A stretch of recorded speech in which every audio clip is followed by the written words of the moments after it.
Hey everyone, and welcome back to another episode of Sunday Casual Chat Show stream thing, the Sunday Show. Again, we have our good buddy Ezoob on the production end, Yeah, look. and yet again we have Diogenes, our special guest, Diogenes the Gamer Cynic. Howdy. How is everyone this Sunday? Hope everyone is doing quite well. How are you guys? I woke up. Yeah, about the same here. Yeah. Yeah, yeah, actually about the same. Especially since right before we popped live, my guts decided to have a small war in the inside of me. But that they're slowing down. I think both sides lost, which that's got to be either a really good battle or a really terrible battle. Is if both sides lose. Oh no, that's not a good thing. Yeah, it's like, how do you pull that off? Like, trying to imagine. Especially put this like in back like old timey weapons. I'm not talking about like nukes and what was it? Full auto, semi-auto, partially auto assault rifle, right? The I don't know. semi-full auto. Oh, You that's guys know that unfortunate. that report that thing I'm talking about, right? I Right. actually. What was it? Semi-full auto or full You have full semi-auto? Full semi-auto. semi-auto. Full Yeah. semi-auto. Yeah.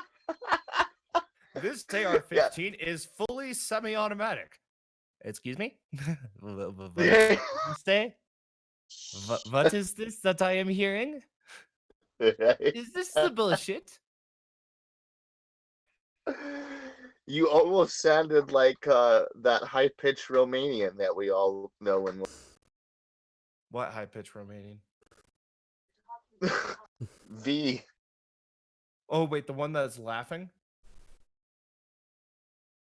No, when you said you for a moment you sounded like there was just a moment of what you said where you sounded like V. Oh. Oh, okay. Yeah. I can see that looking back on it. Yeah. But yeah, so I'm trying to figure out like if okay, so this world these two armies that are battling each other, they don't have uh fully semi-automatic assault weapons. They don't have nukes. Well, so what are they doing? Longbows, spears? How are they both? How is the last two Chainsaw men? bayonets. Okay, Chainsaw bayonets are the best way to do things. chains. Okay, so a little bit Evil Dead world here. I approve. I approve. Well, that actually sounds like a fun segue for us to jump into the belly button article. Oh, alright, we'll go Oh ahead with the god. belly button. Let's see. Alright, this is one we covered on Director Arcater's article Wade yesterday, but it is such an unusual one, I figured we'd go ahead and cover it here too. Police. Belly button stored meth stash. November 18th. Following his arrest for possession of a hypodermic needle containing methamphetamine, a 380-pound Florida man was hit with additional felony charges after jail personnel discovered a bag of meth wedged deep within the belly button cavity of the defendant, according to a court affidavit. Police, responding late Friday to a suspicious person call placed by employees of McDonald's in Clearwater, arrested Martin Skelly when a search of the 41-year-old St. Petersburg resident turned up the loaded needle. Following Skelly's collar for possessions of narcotics and drug paraphernalia, cops asked him if he was in possession of any other contraband, since he could face additional charges if he brought illegal items into the county jail. Skelly denied having any additional contraband on his person. However, during intake processing at the jail, Skelly was subjected to a thorough body search that resulted in the discovery of a small plastic bag containing 2.7 grams of meth. A jail deputy reported that the baggie was wedged deep within the belly button cavity of the 5'8" defendant. After the meth stash was found around 1:45 a.m., Skelly reportedly told investigators, "I was just being dumb and not thinking." The discovery of the hidden meth resulted in 2 additional felony charges being filed against Skelly, introducing contraband into a correctional facility and narcotics possession. He was locked up in lieu of a $9,150 bond.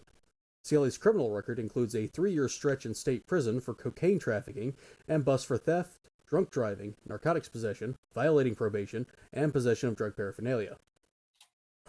Oh, and let's scroll down to those real winner-looking women down below. The pretty perps and jails gets Eiffel while booking woman. Yeah. Wow, those are some real winners right there. Look at those winners, guys. You guys can Why have did they one. put I the don't mean you scream guys, for but- police arrest mom daughter hooker team? Wait, bomb daughter hooker teen? Wait, what now? They use the image they use for this article is the classic portrait, The Scream. Police arrest mom daughter hooker team is the title though. That sounds like some porns I've seen. I mean, it's the smoking gun, which, if I remember correctly, is fairly reliable on reporting.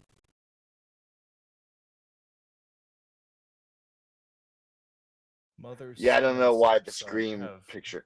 huge cream pie together. Oh, and then they repeat this. Yeah, that's like shitty advertising space. At least don't repeat the same links. Just, I don't know, like, if you're gonna put clickbait, it just keeps oh.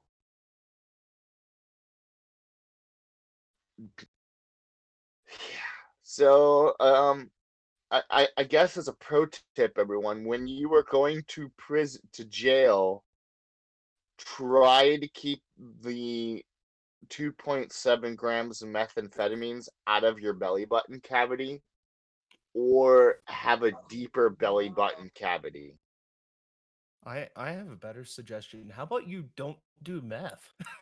Well, obviously, just don't do meth. Yeah. Doing meth is not that hard. I would imagine. One would think. What do you mean, not that hard? To like what, not do, or To not do. Not doing meth is not that hard. I would imagine doing meth is a I lot mean, more as long as you difficult because haven't have the already big been cure. doing a bunch of it, it's fine. It's like Yeah. if you've not, yeah. Well, obviously, yeah. See, I think in the case of the baggie and the belly button, this is more the case of a sad fat man who forgot where he hid his stash. Like it fell down while he was having a cheeseburger and whacked out, and just kind of got lost in there. And now he's just like, man, I was stupid to lose that in there. I'm the fucking seagull stealing evidence in England. That's Like not the surprising. The British police like going up, hey, you're smoking weed, and a seagull coming down, grabbing the bag of weed and flying off, and the guy going, I don't fucking know. What are you talking about? I don't know what just happened. I don't think I should be arrested, but at this point, I don't know. At this point, I'm too high to care. Apparently, the seagulls out there are pretty vicious little shits. I'm not surprised. Seagulls are pretty terrible. That reminds me of a story about raccoon. Back in my days when I used to live in Golden Gate Park in San Francisco, California. Ooh, I'm sorry you live there. It wasn't too bad. At the time, it was a fun experience. But anyways, so we were all on a very large quantity of LSD, and we were in a giant cuddle puddle. Me and a bunch of friends. We had the fucking massive long blanket, and we were all just cuddle puddled in a big fucking line. Just all of us fucking just laying next to each other, fucking tripping balls at our camp, right? Just woo, just having a fun time, right?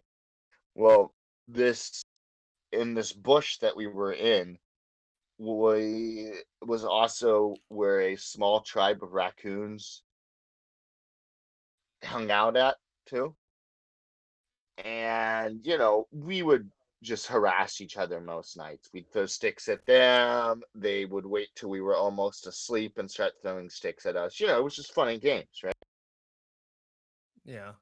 And so we were all fucking like completely high as fuck on acid. And my best friend, he's like, I'm on the like far end and he's on the other far end. And so he's over there and we all smoke weed. So he's over there loading a bowl and he has this bag of weed out next to him and he's packing, we're passing the bowl around. He's doing this a couple of times. And while he's packing the bowl, one of the raccoons comes over, looks him right in the face, and grabs the bag of weed and runs off with it and hides in the bushes. And then the raccoons spent the rest of the time fucking with us by staring us all in the eyes. And every single raccoon came up to that raccoon leader and he handed each of them a bud out of the bag while staring us like directly in the eyes, like, fuck you, I'm doing this anyway. Fuck you and fuck you, especially fuck you. And just like looking, and yeah, totally like because they knew that we were on acid, so they fucked with us. And it wasn't just we were on acid and we like we all thought we saw this. No, these raccoons were fucking with us. The raccoons in Golden Gate Park are assholes, and most of them like doing the same drugs that we do. That I'm not is surprised. incredible. That is Yeah. incredible and also very interesting. Like that animals were like, ooh, acid. Ooh, pot. Yeah, we're gonna do this. You think that was a purely human experience? Mm. No, one of the things that you can tell is if you sit out in the wild long enough and you observe enough, you will realize that every single behavior, characteristic, mannerism, and stuff that you see in people is 100% paralleled in animal. Yeah, I believe there are certain species that will actually hunt out and find things like toxic species to eat them and get high, or plants to get high off of them in nature. Yep. Yeah.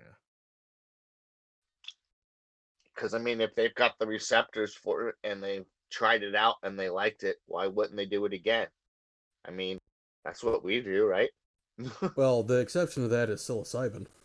As psilocybin, I don't know if it's part of its genetic makeup as a defense mechanism against overconsumption, but bad trips, that will actually trigger a revulsion in your brain to eating psilocybin, and this has been noted in cows in particular because they will end up eating psilocybin mushrooms while chewing cud around their own feces because that's one of the best places for it to grow. And they Mhm. will start to avoid the mushrooms after a bad trip.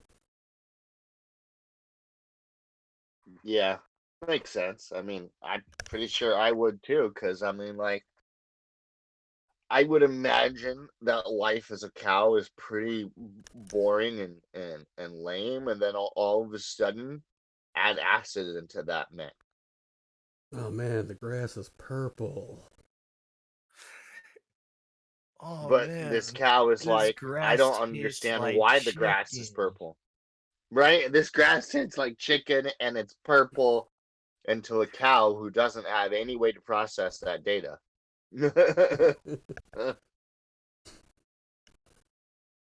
I'm pretty sure most cows are about as smart as the cud they're chewing.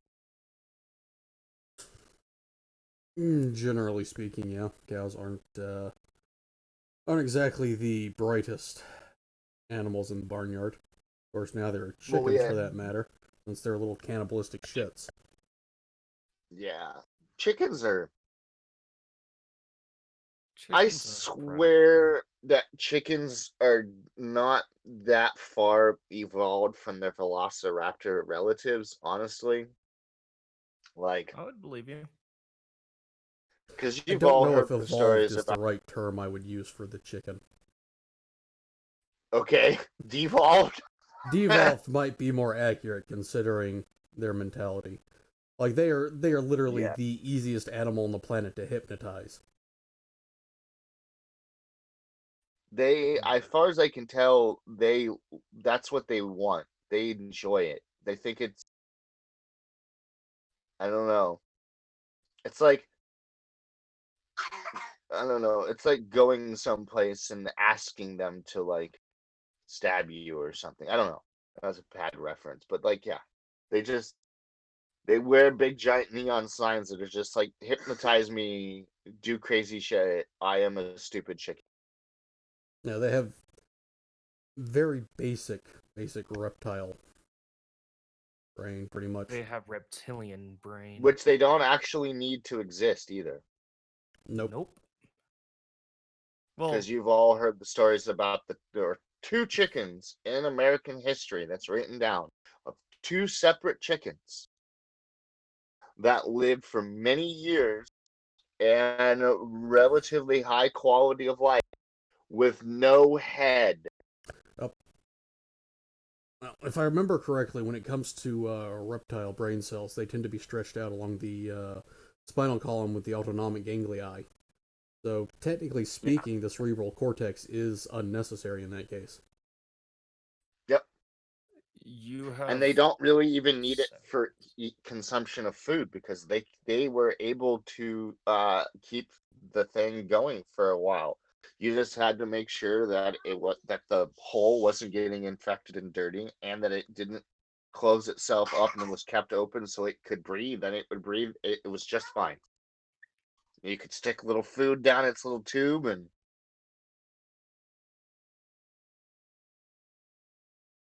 that is I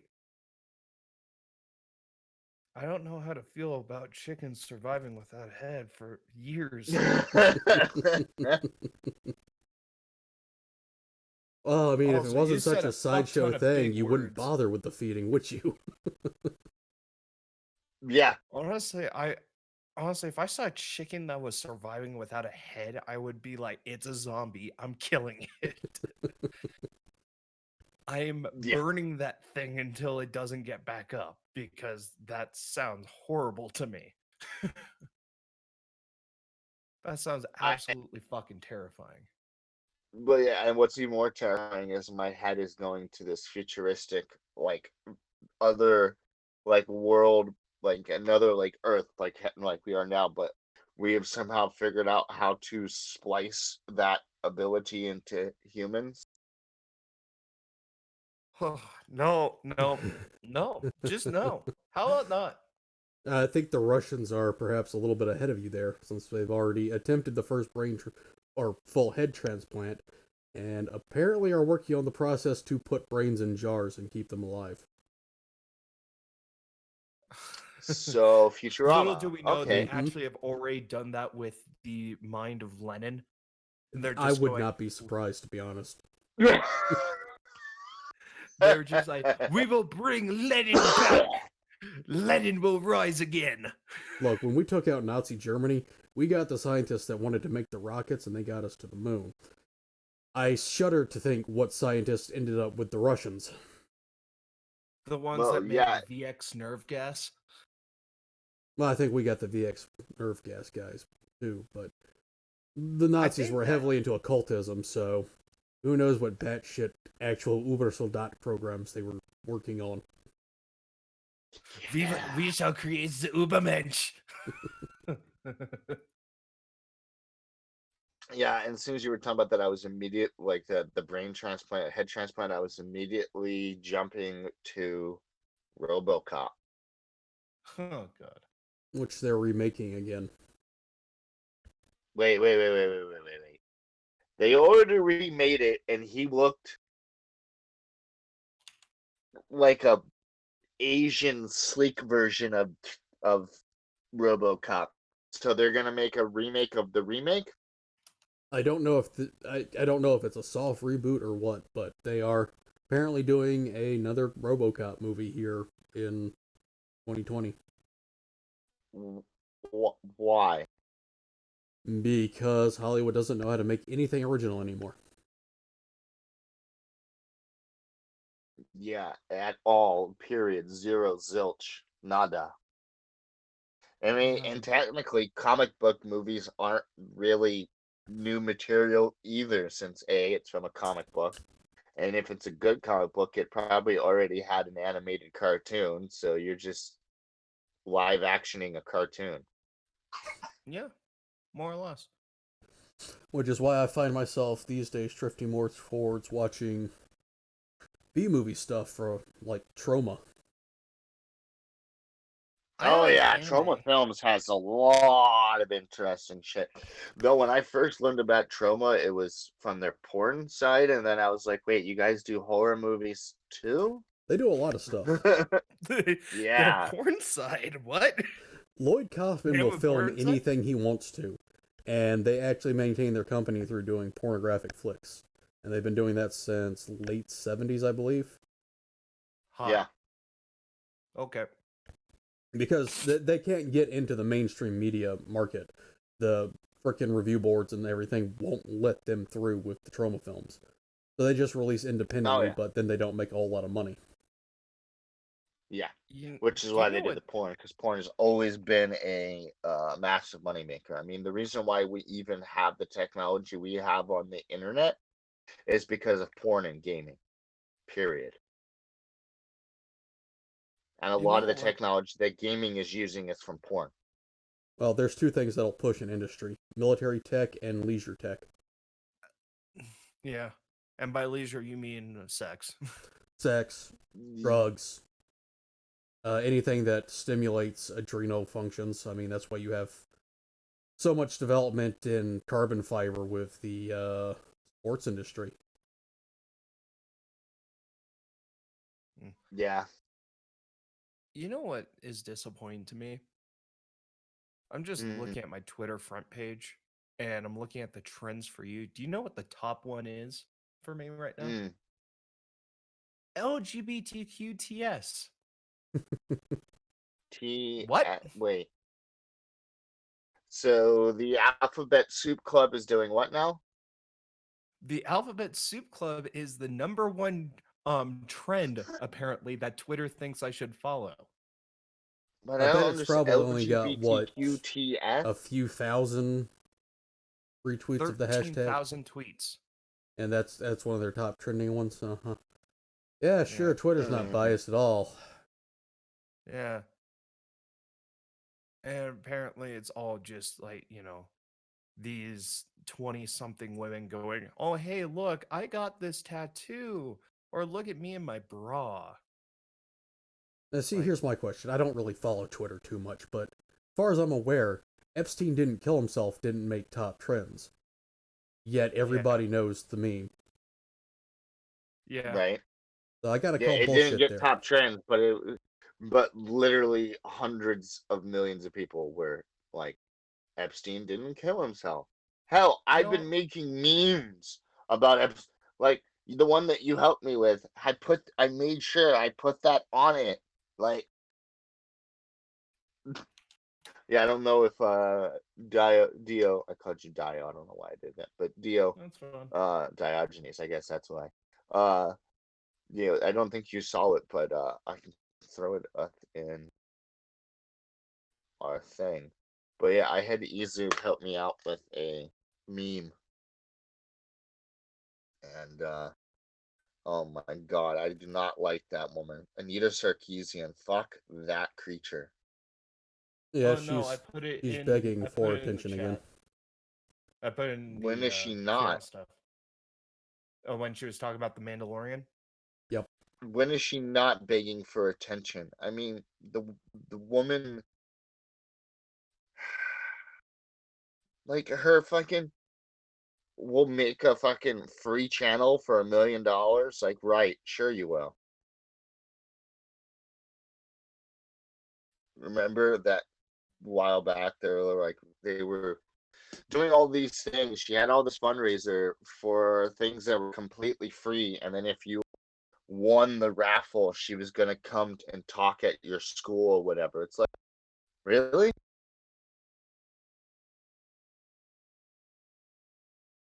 But yeah, Dio, I just sent Oh, that in the Yeah, it was like yeah, I saw that. 60,000 she raised to set up a Discord server. yeah, Which is which is free, free. Yep. which is wonderful. And I'm sure that any moderation staff she had for that site would have been volunteer. Yeah. Which means all 60,000 of that dropped into her pocket, and now her company is going bankrupt, and she's desperately trying to get anyone to pay her to do something. Oh yeah, I posted in here. I took a couple screenshots of some Anita Sarkeesian tweets talking about the Mandalorian, and that it's just like, really, you're gonna be doing this? You're gonna be doing this right now? Oh, that's wonderful. That's Yeah. nice. And I slapped up 2 more Epstein did not kill himself memes. Oh yeah, no. Well, you know what's funny is in what was it, Jester's Theater in the Mhm. SideQuest Discord? Fucking Little Giant J is like, enough with the fucking Epstein memes. My immediate response is the hashtag Weinstein isn't going to kill himself, as reference to Magog's theory that Harvey Weinstein had Epstein killed to cover up all the fucked up shit he was doing, like Harvey Weinstein was doing. Oh, that's actually a good meme right there. And it shows the 2 high quality Joker actors that we've had, Heath Ledger and Joaquin Joaquin. Phoenix. Yeah. And it says when player 2 picks the same character in a fighting game.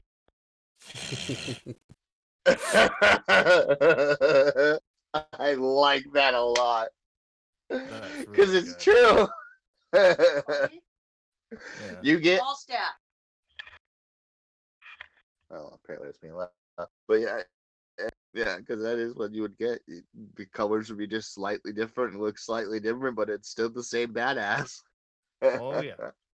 While you're away, Yarl, I'll talk about the Sarkeesian Mandalorian thing if you want. While I was away, Oh, I thought the wife was calling you away. I don't know. She said that I was being too loud. Oh. Because I was kind of getting really excited and shouting. And especially when I have my headset on, You can't it's tell. kind of noise canceling, so I don't realize how loud I'm getting sometimes.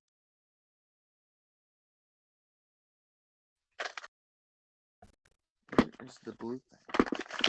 Blue Yeah, thing. Little Giant J doesn't realize how easy he's making this. Ah, there. Yeah. But yeah, go ahead and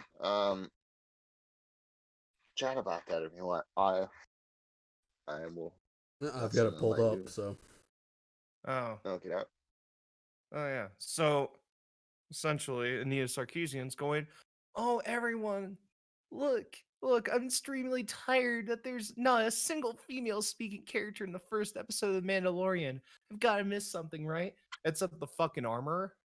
The armorer from The Mandalorian, if I remember correctly, is female. So it's a little like what? Well, I Sorry, mean, did isn't you that main miss the character right there a female lead that's being shown? I mean, I haven't watched it yet, but. no. No? The Okay. main character is male, Okay. which So also is the main probably character pisses her off. Boba? No. Django. They haven't released what his name is, but everyone just calls him Mando for Mandalorian. Not the first Mhm. time. Yeah. He is essentially just a Mandalorian. Like he's part of a Mandalorian tribe on the planet they're Mhm. on. The show is actually really good. So there are two Star Wars properties that have come out recently that are really good, and it's Star Wars Fallen Order, Jedi Fallen Order.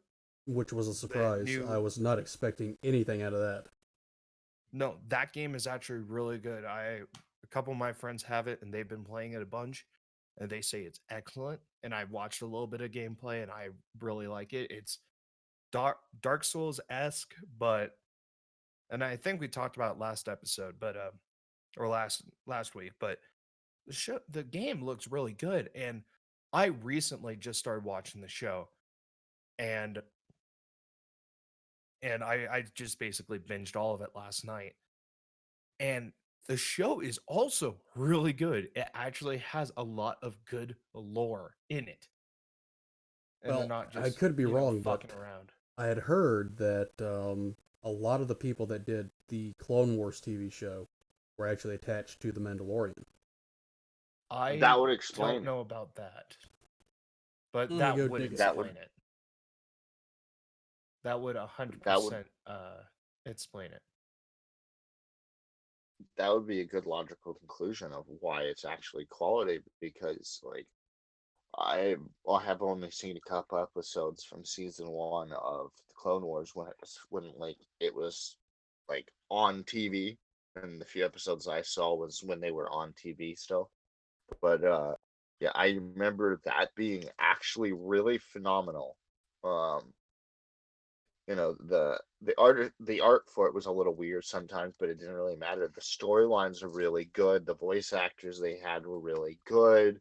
You really Oh, yeah. felt like you were Star Wars, The Clone bridging a Wars, new and gap. Rebels were excellent.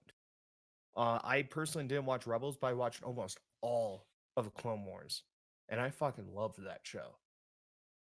Yeah, from what I can kind of tell, Clone Wars was like is kind of was that show that was sort of bridging the gap between like old school legit Star Wars and new Disney Star Wars. And I kind of wish Disney had stayed in that sort of direction instead of just kind of completely going their own way. Yeah, I I would agree with that. I don't know, it's just like disappointing at points Okay, when it's headed by Dave Filoni, who the entire fandom menace really wishes they would replace Kathleen Kennedy with as the head. huh. Yeah. I don't know. The show is I fucking love the show, personally. Yeah, let's see. Filoni was supervising director on Clone Wars and executive producer of Rebels. Yeah. Which is why it's good. Yep, and he is the producer You from know what's The a little bit Mandalorian. disappointing though? That I just Oh, and he's a discovered. producer for the man, of course. Again, why it's another good show. So I just discovered something that I'm like a little disappointed by, but is also kind of cool. Is Mm. for the visual effects and stuff, they're using Unreal Engine. Oh, nice. Hmm. Yeah. Which the only reason I'm disappointed about it is because Epic Games is the creator of it. And, you know, everything they've done recently is not, you know, oh, yay, Epic Games. It's been kind of like, oh, Epic Games. Shit. Yeah, They're they here. came out pretty strong early on with the Epic Game Store, but then so far they've failed to iterate any of the requested functionality that we would want in it as a competitor to Steam. Yeah. Well, also, Dave Filoni, you're bringing up, he's the director, it looks like, for only two um of the episodes Yeah, in the first season Uh, uh, of Mando, or of but he Mando. is Yeah. a producer for the show, so Yes, that I do believe is true. which at the very least means there's somebody competent at the helm. Yeah, they yeah, also have John Favreau, who's not too bad. I he seems to be somebody who is really dedicated to the things that he actually likes, which is why like those Avenger movies were actually even worth a shit was because of all the like direction and idea and like care of the craft he seems to put into it. Yeah. The only disappointing thing is one of the executive producers is Kathleen. The Force is female Kennedy, Yep. which that is a disappointment. But what are you gonna do about that? Yeah. Well, I mean, apparently that's not too bad with them on board. I mean, Yeah. you said the show's pretty good, and everything I've been hearing about it I is think good she's too. probably just been keeping her fingers out of it with the building disaster that is the 9th Star Wars movie in the main Yeah. line.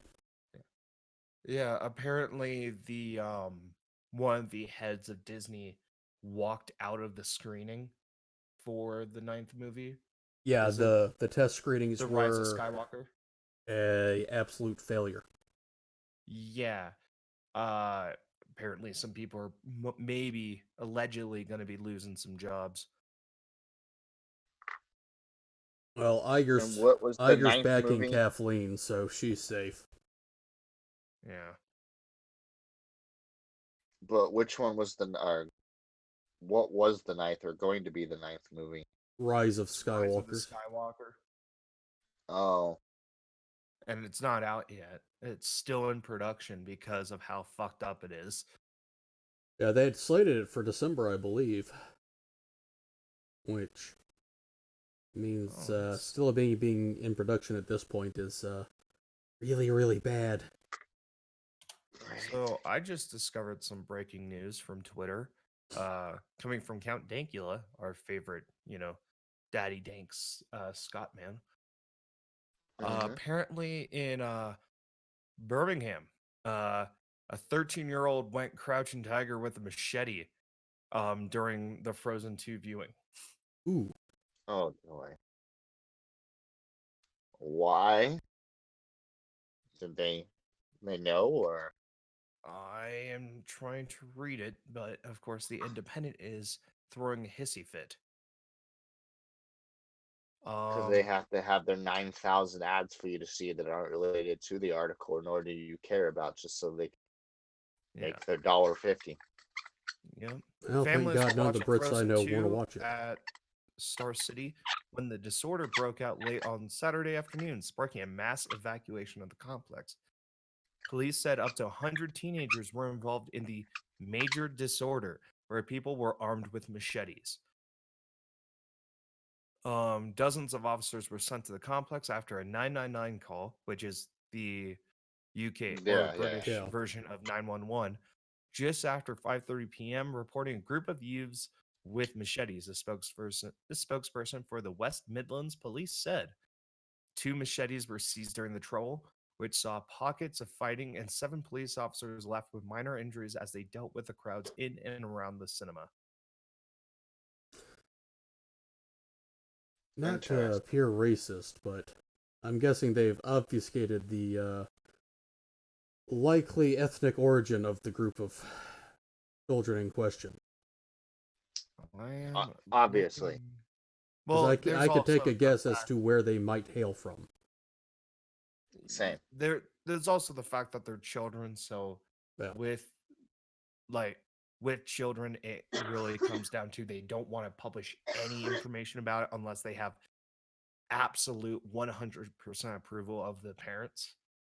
And obviously the parents don't want their kids Yeah. to be in the media being like, Well, it oh, my doesn't sound kids like were they out actually there with got a any of the machete. kids either. No, they drew tasers, and they arrested 5 of the apparent 100 teenagers. I'm sorry, 100 teenagers show up with machetes, and a handful of cops managed to handle them with tasers. I gotta press X there. Yeah, Right? X to doubt. Yes, majorly X'd out there. Because, I mean, you can't even, like, get one of those things to. Like, I don't think you can reload one of those fast enough. You could if you've got one of the ones that has the disposable head. but I don't think the Brits are equipped with those. I think theirs are sort of ranged. Yeah. From what it's looking like is it wasn't that all 100 teenagers had machetes. It looks like it started as a group of girls on one girl, which sounds like the great intro to a porn flick, but in this case, it is a group of girls with machetes trying to kill Oh, a single girl. Um, and Wasn't there a well, if it's Tarantino a group of movie girls about that? doing that, I retract my earlier statement. yeah. The 5 teenagers that were arrested were two 13-year-old girls, a boy who's 15 or 14, and a 19-year-old man uh held on suspicion of assaulting police officers, and then the last arrest was another boy who was 14 Hmm. for obstructing police. I know you're our youngest one, but I can't. We're losing you, Jarl. Yeah. Uh oh. Yeah, I just saw my wife borrow a laptop. Well, You guys. the Brits have a heavy issue of knife crime already, and I'll be honest, it seems the teen girls over there are kind of insane sometimes.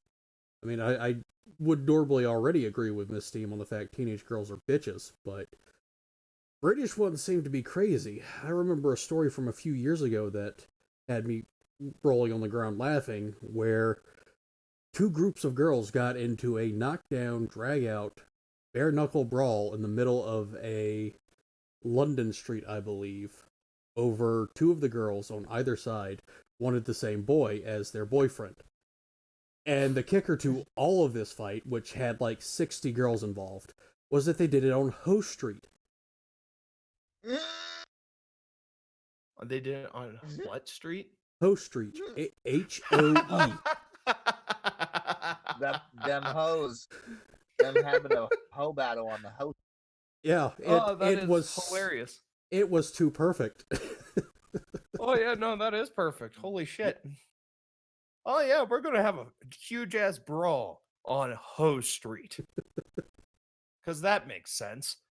What the fuck? And it wasn't even a Showing how planned much more confrontation. hoes It you started got with the two earlier. girls, and it escalated to their friends calling in backup, I guess, until a point you had this large, all teen girl brawl in the middle of Hoe Street. You know, just on the topic of teen girls being crazy, wasn't there that the two 13-year-old girls where one of them sacrificed the other for Slender Man? Two teen girls sacrificed a third girl for Slenderman. Yeah, and that was in America. Mm-hmm. That's just teenagers. Stop Well, doing there was meth. another one here recently where a 14-year-old girl tied down a 66-year-old man and proceeded to murder him with a machete. What the? Wow. Why are teen girls in the United States and the UK doing meth? I don't They're know. like doing I don't- crystal I meth don't- or some shit because there's I no don't way they're in their necessarily right think mind. it's meth. It's the fact that with their brains not being fully developed, the crazy hormones that they're getting, that they're just not, their brains aren't functioning correctly. But yeah, about a month ago, I watched a fucking one of those Nightline, Dateline shows about Yeah. some girls that had tried to kill their other friend because the one girl who was completely obsessed with Slenderman said Yeah, Slenderman we just told her to referenced that. kill her friend. Yeah. I'm just I don't know. I remember being a teenager and I never thought, you know what? I want to go murder someone. Yeah, I never thought I'm Well, going to see, murder my friend to appease Slenderman. I I well, then and I again, was in the when you and I generation. were teens, Ezoob, Slenderman wasn't a thing. Well, Yeah, that's when I fair. was a teenager, Slenderman was a thing. Like it was right at the beginning when I was a teenager. And I never went, "Oh, I need to appease Slenderman." I was just like, "Huh, that's a cool creepy pasta." Well, I wasn't trying to sacrifice friends to any non-fictional deity at any point in time. See, back I when we were joked kids, about you might sacrificing my accidentally friends to kill your best Cthulhu. friend fucking around because that was how things were. I mean, look, firework wars get out of hand sometimes. Right? Just in my mind, the only thing I remember even close to that is joking around with one of my friends and going, "Oh yeah, I'm going to sacrifice you tomorrow night for Cthulhu." Like that's the closest I got to any of that shit. Was a Oh, joke. Well, yeah, obviously, because I don't. I mean, there might be some crazy Cthulhu cultist people, but as far as I can tell, anybody who has half a brain knows that Cthulhu is a story.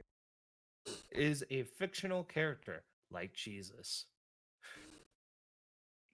That's right, I said it.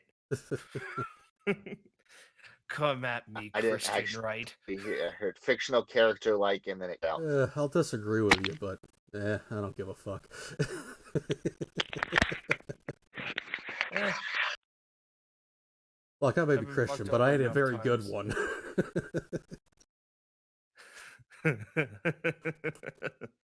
Oh I don't man. do that whole proselytizing and arguing with people. Look, man, I'm American. Believe what the fuck you want to. You know, there are some Yeah, Americans though who are like, "You don't believe in God unless you're going to hell." It's like to which I go, "Oh, cool! I get to meet Daddy Satan." You're already I'd be putting like, him on the oh, cool, I'm side going to anyway. hell. I'm like, oh, cool, I'm going to hell. Well, that's where all the cool and that's all the people I want to hang out with are going to be there. So, Yeah. and then here's the other thing that maybe my wife was talking about it last night, and it's actually kind of hilarious, or maybe our friend was, but like, so in the Bible, if you do bad, you go to hell, which is the bad place, and Satan is the leader of the bad place, and Satan is the one that gets you to do the bad. But supposedly, when you go to hell, Satan's going to punish you. For doing what in his mind is the good thing. Exactly. That makes sense, doesn't it? Right? I'm going to punish you for doing exactly what I wanted you to Well, do. the breakdown there would be, Lucifer was classically in hatred of humanity, and it was always his plan to corrupt humanity and then torture them because he hates humanity. And that was his thing. That's why he fell. But if you follow the stuff, most demonology from the time also states that he's not actually in charge of hell. That falls to Beelzebub. I think it's Beelzebub. Maybe Asmodeus. It's been a while since I Oh, read right. any demonology stuff. But it's just a weird setup. Yeah, because the funny thing is, like, in the Bible, the only two, like, bad guys are, like, Job and the devil or Satan, but they're not really. I don't know. Job wasn't even a bad guy. He just got the shit into the stick. Yeah. To be honest, though, Satan sounds like a pretty cool guy in the Bible, and if in some ways, if you read it, it seems like he cared so much about humanity that he was questioning God. Depends on how you look at it. No. Now the book That's of just Job is one of the ones I'd say it's probably just the biggest sign of a made up story there, since you've got Satan and God just having normal conversations, where Satan is getting God to heap horrible things on Job to prove his faith. Fuck off. right. Yeah. I, in my personal opinion, the Bible that we have today is mostly just propaganda from the folks that were in charge at the time, and all the real books, so to speak, aren't in it anymore, and are Well, probably most of somewhere that would deep in fall the to the Vatican. Apocrypha. But yeah, probably anything, if any of it's true, anything after King James is probably a load of bullshit. Yeah. Since it Well, I is found the known King that he James. used it as a basically propaganda. Well, yeah, the entire King James Bible was written entirely to humor him.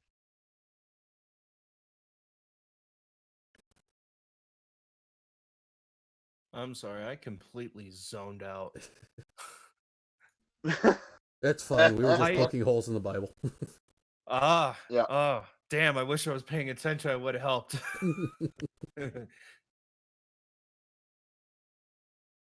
Yeah, I'm one of those folks that, like, when it comes to the King James, I'm really critical of that one. And so when Christians try to the aggressive ones try to come at you with like some sort In of the thing, King and they James use the Bible, verse 26, section 3, subsection 49 says, "Thou shalt not fuck me in the ass because I am a straight good Christian boy." Best line I've always considered for stuff like that is Satan can quote the Bible too. That's a good one to get back out of.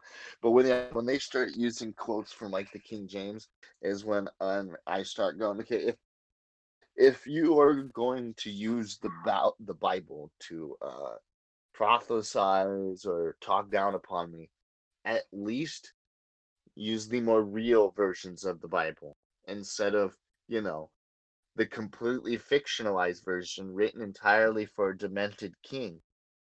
They usually get pissed off, but Well, let's be honest. A large number of what you have as Christians these days are nothing more than conservative right wing virtue signalers. yeah, You have the exact same mentality of, I'm going to raise myself up by quoting these good things from this book and tell everyone that how good I am so that I feel better about myself. And that's why you always have quote unquote Sister Bertha better than you. yeah, yep. Which is Well, really just your prototypical Karen. mm-hmm. Huh.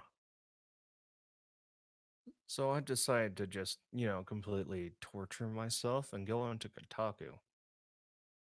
I'm They just get trying to some find stuff right sometimes. I mean, I would say most of your main stuff on there is crap. Uh, but there are a few good articles. I do happen to agree with their write up on I think it was Kotaku, it may have been Polygon, but their write up on Death Stranding. Right up as in talking about the nominations at the Game Awards or the review of it. The actual review of it. Mm. I mean, I'll admit I'm kind of a fan of Kojima's works. I love all of the Metal Gear games. Even 5, despite the fact I really disagree with his choice of replacing David Hayter with Keith Sutherland, considering how little they actually used Keither throughout that game. But Kojima's heavily wanted to be a movie producer, and he kind of needs somebody to keep him in check so he doesn't just make a movie. And everything I've heard about Death Stranding is the first 10 hours is a slog, and the last 10 hours is a slog because of cutscenes. Yeah. Well, that's always been like the case with like the Kojima games. Well, I I remember mean, correctly. was it Metal Gear Solid 3, the opening cutscene, if you watch all of that stuff, is about an hour and a half. Yeah. Wow. And it's good stuff, but there's also a lot of redundancy in there, which I don't know if that's up to the writing or whether it's translation. But you end up with classic lines where you've got Snake going, Metal Gear. That's the project that the Russians were working on. Metal Gear. Colonel. I don't fucking know. It's I'm just a just lot of reiteration and exposition. And it's just like, are you just yeah. filling space here, or... Where is the content? I mean, I've had the concept of the tat explained to me more times than I care to just playing Peace Walker, which is my favorite game in the series, personally. Yeah. I have only played parts of the Metal Gear game. The most I've done with Metal Gear was I read one of the books. And the books, I believe, are non-canon. Probably. Yeah. Because I believe Team 4-Star did a reading of, they do a chapter each day before they did stream them playing through the different Metal Gear games.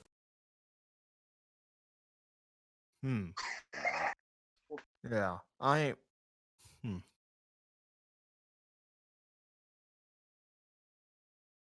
I'm just like looking at all these art about Dexit. What the fuck is this? Supposedly, Kotaku has come out and said Gamergate is correct now. Really? That's what I've heard. I really should have followed up, but it was very late last night and I needed to go to bed. But apparently, all these years later, they've come out and started to side with Gamergate. Or at Finally. least, perhaps, in some of their writers, in part. Because I've heard their company's actually not doing too good right now. They're not doing too good because I haven't gotten the cold call yet, but they apparently have been you know, going through and trying to get people's phone numbers to call them and go, "Hey, if you quote our content again, you need to give us $2,000." Which is like, the fuck? The fuck are you saying? Because no, I'm not going to pay you $2,000 to quote, your half-assed writing about a video game that is needlessly political. Yeah. Look, anything you say about their crap is fair use. Yeah. And they can't really go, "We require you to pay us money." And cold calling you is debatably illegal anyway. It's not legal. So the thing with the cold calling is when it comes to that stuff is how do I explain it? So when telemarketers cold call you, and I say that with air quotes, they're not actually cold calling you. You have inadvertently signed up for them to call you. It was in some fine print somewhere on like some website you signed up Right. for or whatever. And you signed up for it. That is you're giving consent and you can retract that consent at any time. That's how telemarketers work. So if you bother them enough times, they will remove you off their list. Or if you threaten them with recording the phone call and such.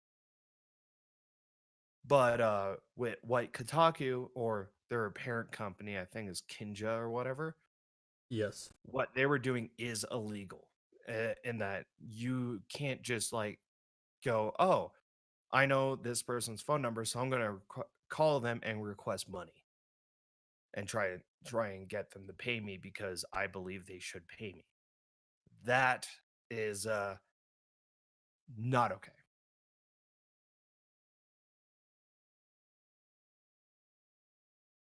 That kind of reminds me of the copyright trolls that have been getting hit in courts here of late. Because you've got whole firms that'll sit there and track down like copyrighted music and stuff like that and start filing false claims. Basically scare somebody into paying. What is it? Oracle, the programming stuff. That is basically copywriting and extortion taken to the max. Wherein, from what I've been told, because they own a lot of library stuff that a lot of people use because they keep buying stuff up. They bought up the library that Android's actually based off of, specifically with the intent of suing Google for using it. And they've got a couple of companies in the ass. And what they'll do is they'll sit there and say you'll be using their product, which is already overpriced. I think their current price, from what I've been told, is 10,000 a week per CPU core, and this is something that's used in servers, which you're talking in 18-20 cores per server. Yeah. And they'll sit there and go through and audit your software usage once a year, and if you've been using a feature that you didn't pay for because they didn't lock it or anything, they will then They could get in trouble with you. Or they can will put you in trouble. charge you double what it costs to use it for every period, for every pay period that you were using it without having paid it, or they will take you to court. Because they've got so much money, their legal team will basically just stall you in court for fucking ever until you pay them. Yeah. So, so I was just actually looking at something. Just because we brought up YouTube policies and stuff, is the COPA stuff, or the Children's Online Privacy Protection Act, which was made effective in the 2000, 21st of April, and was enacted by the 105th United States Congress. So I'm more looking into it because, all of us it's a policy that's been on reviewed and they've updated their shit, and it's all been put in place by a bunch of idiots that don't know a fucking thing about the damn internet to begin with. Well, what's even worse is how YouTube is trying to protect themselves with it. Is I think that needs to actually be, also discussed. Yeah. So with YouTube is on the 4th of September of this year, the FTC issued a fine of $170 million to YouTube for COPA violations, including tracking viewing history of minors in order to facilitate targeted advertising. As a result, YouTube announced that as part of the settlement in 2020, it would require channel operators to mark videos that are child-oriented as such, and would use machine learning to automatically mark those as clearly child-oriented if not marked already. In the settlement terms, channel operators that failed to mark videos as child-oriented could be fined by the FTC up to $42,000 per video, which has raised criticism towards the settlement terms. Yeah, I don't know if they actually have a leg to stand on to try to charge the creators.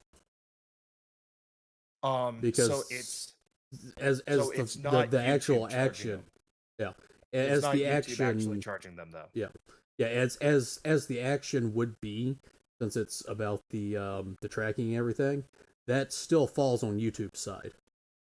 Yeah, which means that any violation is on them, and YouTube can suck my dick trying to charge me anything.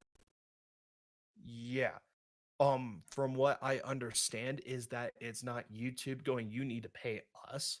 It's YouTube going, the FTC, or we're passing along the word of the FTC. Yeah, which I heavily doubt they can legally do. Yeah, that is one of the questions that needs to be brought up is, can they legally go, okay, due to COPA, we are passing down the word of the FTC that this video is not clearly marked as whether for children or not, and thus we need to charge you $42,000, which is more or less college tuition. Yeah. So further question would be whether or not this violates safe harbor. That violates what? Sorry, safe harbor. What the hell is safe harbor? The Safe Harbor Act is basically a little line added in, I forget what the law number is, that says that if you are a platform like YouTube, though it does try to act like a publisher, functioning as a platform and not a publisher, you are not liable for any criminal offenses committed by the people using your platform. I.e., if I commit copyright fraud by dumping a bunch of movies onto YouTube, YouTube's not liable for my actions there. Yeah. Okay. I mean, this is just such a hodgepodge of what is and isn't wrong here. I mean, you're talking about, okay, if you make content that's not child friendly and YouTube doesn't mark it as not being child friendly, you're on the hook. No, fuck you. That's totally like on their end. Like, oh, what if I upload, say I'm uploading like 12 things a day and oops, I forgot to do one. Yeah. So what I That's not discovered, really my fault. yeah, what I discovered with this though is YouTube now has a little banner at the top that says it when you go into the studio that Mhm. goes, "Oh, if you haven't already changed these settings about your content, make sure to review them." And it's basically I never create content appropriate for children. I create content that is appropriate for children or I do not create content or something like that. A lot of Like the issue I've seen around it is what Copa's trying to label as children content, though. yeah, that is the other issue is they're saying that any cartoon. Any cartoon, any video game, anything about toys. So sex toy reviews are meant for children, huh? Right. Right? I mean, Yeah, this is and those asinine hentai as, video games. what is it, that old show, Toys of the 90s or whether the VH1 used to run. Yeah. I mean, that wasn't a kid's show.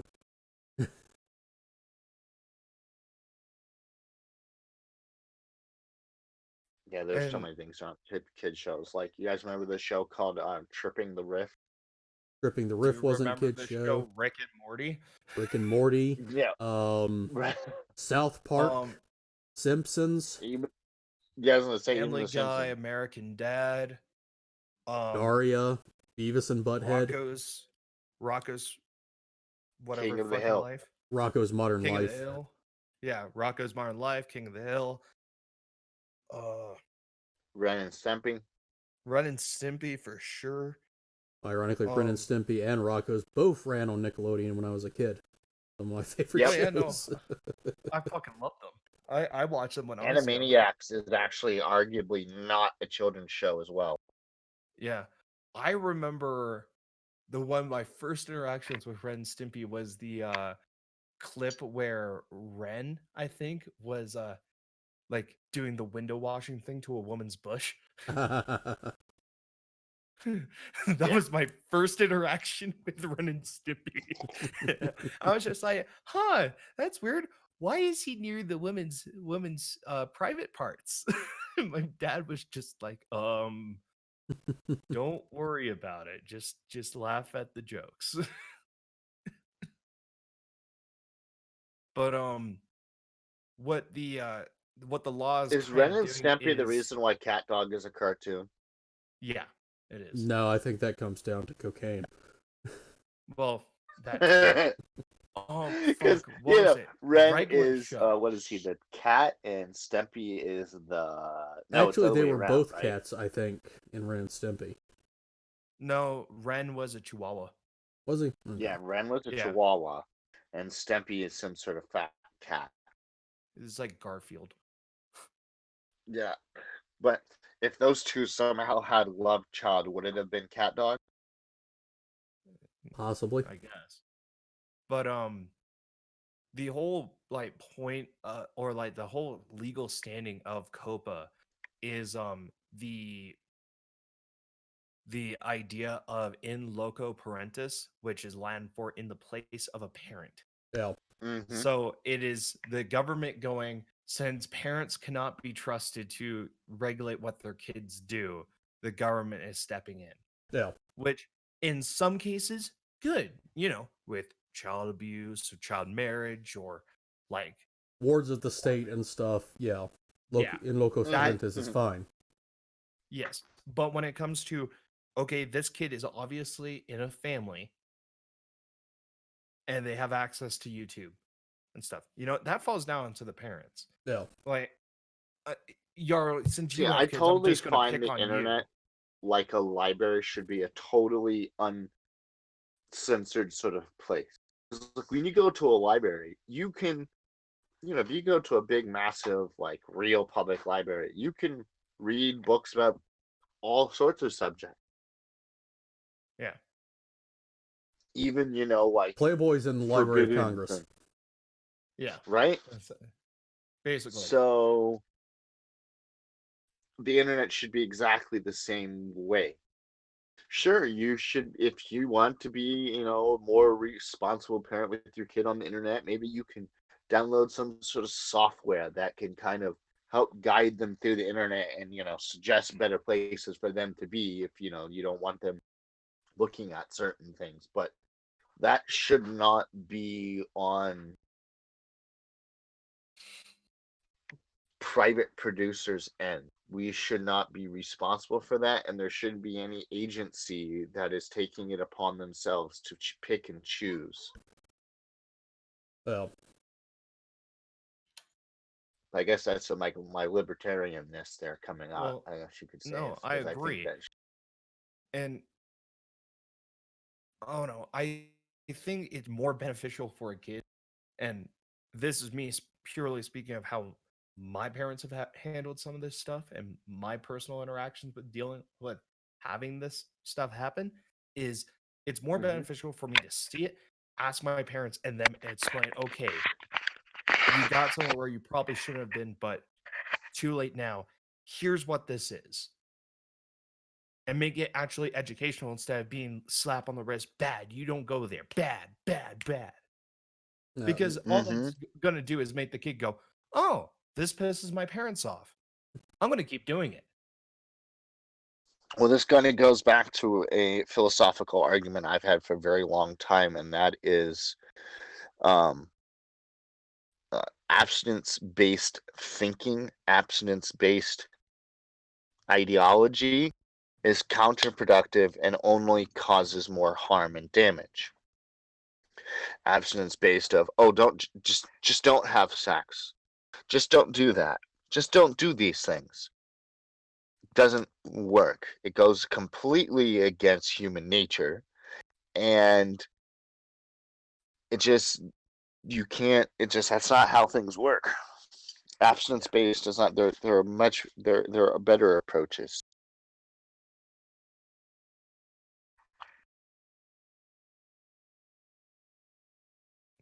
Yeah, there is some really dumb things that are going on with this. yeah. And see, with something like this, it's one of those things where you've got to stop and think: is this extreme leftist bullshit, where it's an attempt to tear down the classical concept of family, that's anti, because Marxism is anti-family. So, Yeah, especially the nuclear family, Yeah. as it's more specifically classified as. yeah. Or is this puritanical bullshit from the far right, who just hate fun? Right? Or is it a bit of both? Are they trying to No. appease both of these dementias?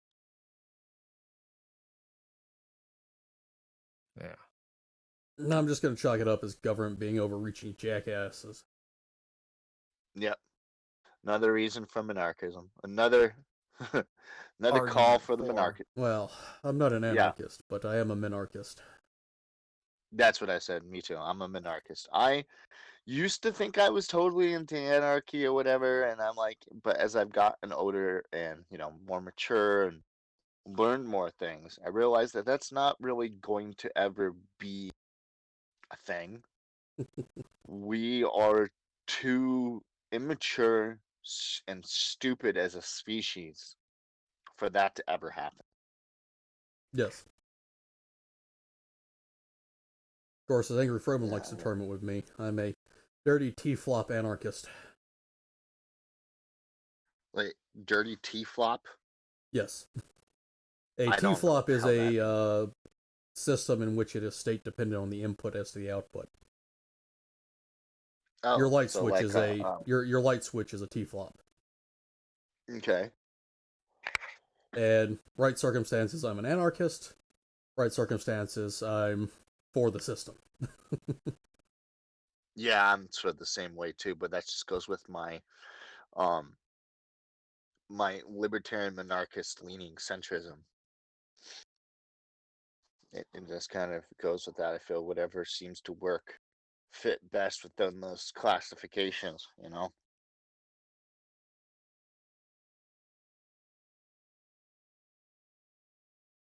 But Have we unfortunately, lost you there, Dio? COPA's coming through the FTC, which is one of Oh, I'm those still here. agencies that doesn't actually have any legal support for or any actual methodology to their passing of laws like this. There's no public referendum or anything, which is kind of bullshit. Yeah. So we'll see how this goes once it actually goes to a courtroom. Yeah, because it's We only a weren't matter of losing you, time were we, before Dio? someone tries and bucks this. Yeah. But we weren't losing you with our political conversation earlier, were we? No, I was paying attention. I just had nothing to add. That would have been, constructive. Yeah. Yeah. Because Where you're do all you, saying basically where do what you, my thoughts are. yeah, where do you particularly align yourself?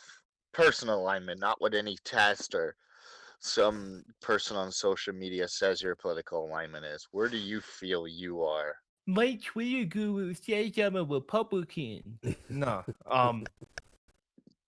No, I personally identify myself as a libertarian. I really just do not give a shit what other people do as long as it doesn't affect me. And if it does affect me, then I would rather have a conversation than, going to blows over it. Yeah. Now, when you do have the conversation, what sort of direction do you lean towards? You know, are you more on the liberal approach, more of on a conservative approach, or do you season as necessary? It's as necessary. I mean, if it goes, let's say firearms, I'm more conservative. I think everyone who is of the right mind should be able to own a firearm, and there shouldn't be any major restrictions as long as it complies with the laws we already have. I'm not too big on adding new laws for it. But if we're talking about, like, let's say like what's a hot topic like abortion or something like that, I tend to lean a little bit more left, but I do have a bit of conservative in there. Like, hey, it's your choice, but if you're my girlfriend or my wife, I want to have a conversation with you about it because this affects Mm-hmm. both of us. Or, hey, if like there were some things where I'm like, yes, okay, 100% go do it at any point. But, if it's just because you've had 12 of these already, I'm going to say, you know what?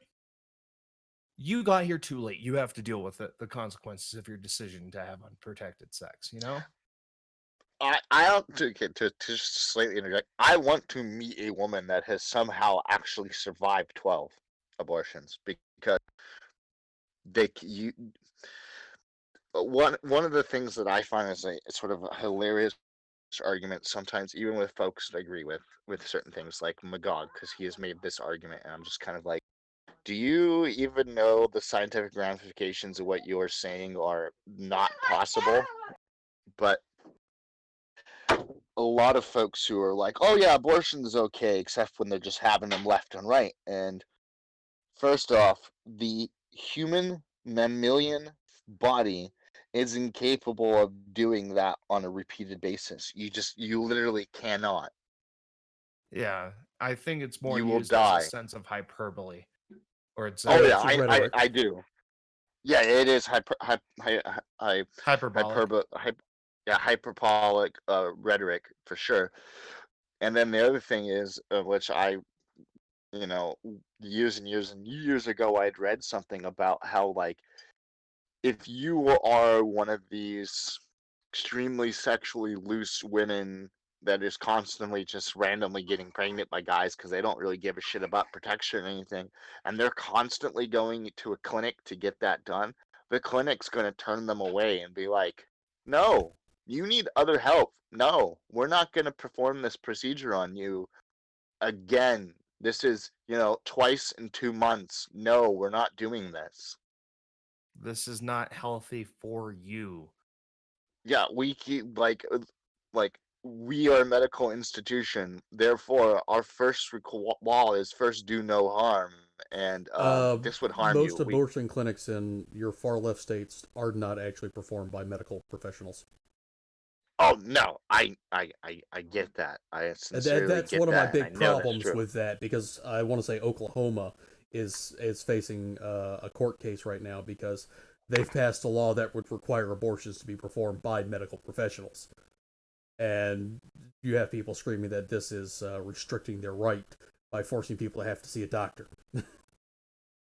Yeah, that's Um, where I go. You're being retarded. Let the doctor do the job. To quote right, Undoomed, hey moron, fucking moron. right. It's like, okay, so you don't want unlicensed professionals. You don't want licensed professionals to. Okay, let's just jump back in time here a little bit to a period of time in our actual history when abortions were completely illegal and people were having back alley abortions when they were dying. And you say you don't want licensed medical professionals doing it. Well, Go have an abortion in the back alley then. Use that coat hanger. Yeah. look, I, I mean, I like, particularly don't like the idea of a woman going in there to consider an abortion, and based on the health of the child, and having a non-medical professional tell her that's a non-viable embryo and to just go ahead and abort it when it's actually a viable embryo. yeah. yeah. Yeah, same thing. Because, like, if you aren't really educated enough to interpret the data that you are doing, and you are giving your medical opinion on data that you can't properly interpret for a woman to make a major health decision in her life, there's just error. 404. Just to be the devil's advocate for leftiness is, But you're not a woman. You can't make that decision. We're all women. so shut the fuck up. Look, I was an embryo at It's one like, point, so right? You know what? I This was is an embryo actually at one point. I can no. say things. I can do that. You know. I actually feel like I have an even stronger case for this. Is I'm adopted. If my birth mother decided to have an abortion, I wouldn't be sitting here talking to y'all. So hey, how about let's not do the abortion thing? Maybe look, I can agree with it in cases of medical, like emergencies. medical or like rape. That's a I terrible fucking situation to have to be in, and rare cases of rape and incest like that, because when you're talking something like rape and incest, abortion should probably be the final line when, say, Plan B has failed, because that's Yeah. part of a standard rape test kit. I mean, if you report the rape, like you probably should do if you're a rational person, you will receive Plan B free of charge so that you don't have that jackass's kid. Yeah. That's assuming he, didn't use a condom. Which, if he didn't, you also now have pretty fucking hard evidence to nail the motherfucker to the wall with. Yeah. Yeah. I like nailing motherfuckers to walls. I'm sorry. So, See, as I you were figured saying you with were the more the medical type to be nailed to it, but Hey, I go either way. Okay, baby. that. What about at the same time? That is a especially kinky situation. I need to be paid for that.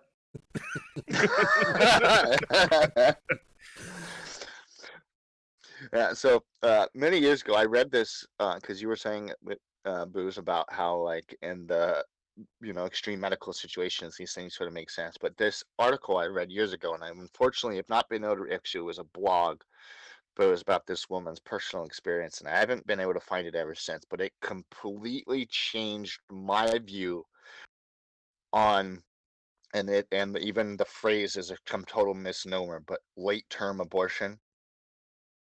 The Oh, phrase no. is actually a misnomer, and I'm not going to get into why because I can't remember the whole formulation of why it's a misnomer. But this woman had an extremely rare situation that happened to her, and because of that, she was fighting for it to be allowed for these sort of rare situations of nobody wants to fucking do that. No rational, logical right. human being would ever want to put themselves through this, but it should be legal for these rare situations It where should it is require a 100% medical doctor to sit down and with another medical doctor and have them both sign off on it.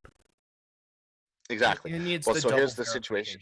verification. Yeah. Yeah, exactly. And there are folks, oh, we shouldn't do late-term abortion. They're already like grown. That's just murder. Yes and no. The laws they've It's still tried a to pass fetus. for it would equate to murder. The recent ones in like New York and whatnot. But Yeah. what you're talking about, medical shit happens like that. Yeah, Yeah. So this woman's that's the thing that situation. people don't Uh-huh. get is there are medical reasons for abortion and then there are emotional reasons. Emotional reasons I Mm-hmm. feel should be out of the question for the most part. 100%. Yeah. Yeah. I It can should agree be with you. Okay. medical and I think that the adoption system needs to be reinforced a bit more in the I United feel States. that system also needs some. I have a lot of issues with the Oh yeah, foster care and adoption system. it's a shit show right now. Yeah, It as is. somebody who was in the foster care system for several years and stuff. But Yeah. let me tell you I guys was lucky. this woman's I was story though. I Go was ahead. lucky when it came to that because I was adopted from birth. Oh, So yeah. so I never went through the foster care system. But I have friends who have, and they've told me how terrible it is. And I agree.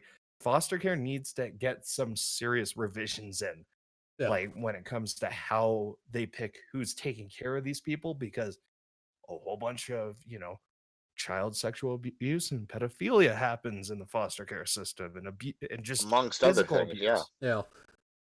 The physical abuse, the number of people that are adopting kids just to use them as a form of paycheck. Oh, Yeah. yeah, that too. Yeah. Okay, so let me tell you guys this woman's story. So, and this is what completely changed my mind. Because for the longest time, I was like, oh no, you can't do a late term abortion because like that's a baby. Technically, it's not a baby until it breaches the womb at the proper um the proper gesticulated not the word, but Gestation gestation period. rate. Yeah, that's proper gestation period. When it's breached the birthing chamber at the proper gestation period, then it's officially baby. Before that, it's just a fetus, which is a fetus is just a clump of living tissues.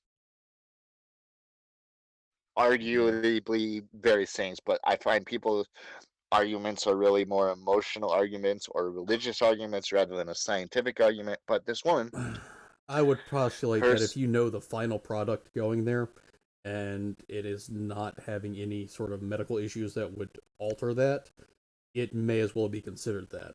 I mean, I know I get what you're saying. Like in that regard, that would be a frivolous need for an abortion of, oh well, it's I'm yeah, at the 9 month mark, but I really don't want to carry anymore. Yeah, yeah, that's totally okay. So this woman, so insemination was fine, everything was normal. She, her and her husband, all that went normal. All the exams, all the checkups, all the blood tests, all the ultrasounds, everything was rocking perfect throughout the entire thing. And like a week or two before she was supposed to give birth, she goes in for one of her other checkup visits because that's how it is towards your in the final trimester. You're basically 2 times a week, once a week, whatever. You're going in for tests right. just to make sure in those last final days everything is still going on schedule as planned, on with no hang-ups. And she's getting one of these last tests, and they come to her and they went, "We don't know how we missed this before, but your child is going to be born without a skull." That is one of those questions of how the hell did you miss that?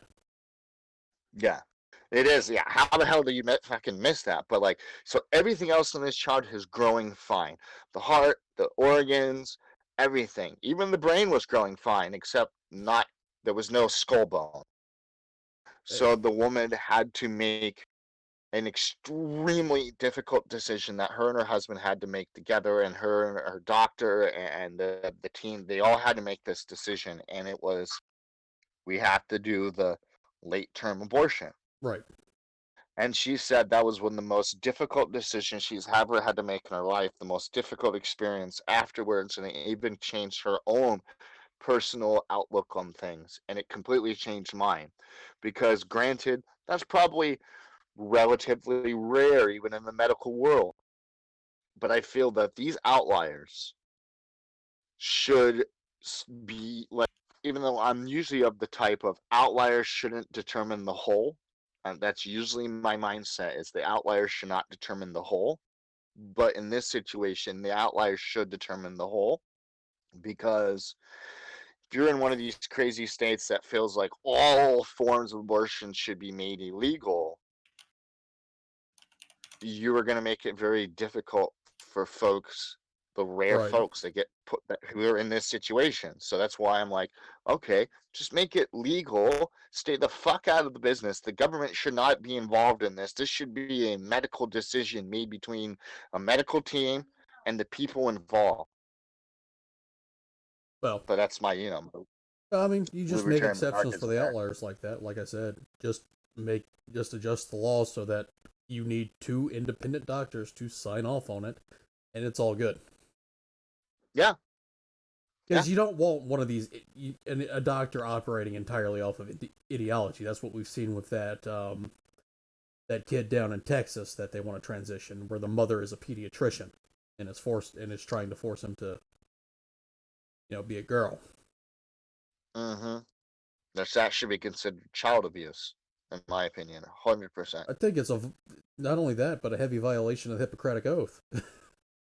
It is. It is, in fact, a violation of the Hippo Oath. Hippocrates. There you go. Socrates. Remember? Socrates? Oh yeah, Socrates. It's the theory of Socrates and Hippo. Socrates. Yeah. He was the one who liked Bon Jovi's Slippery When Wet. Yes. Yeah.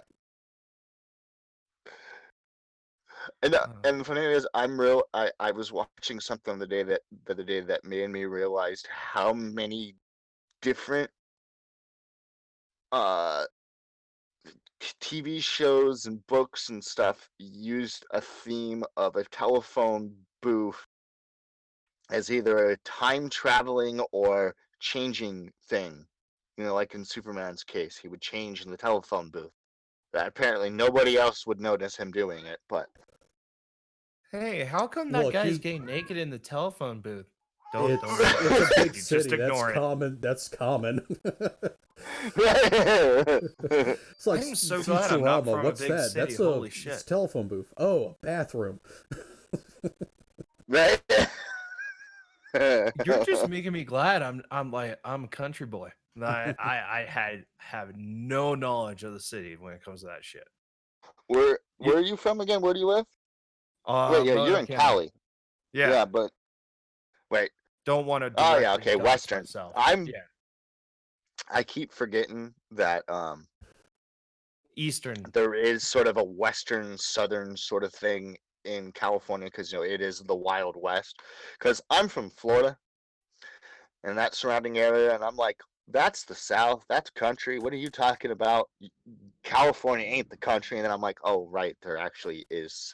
Yeah, because that's the Wild There West. are That is areas the of country. California that are you go to those places, you're like, this is straight out of Texas. What the fuck? Right?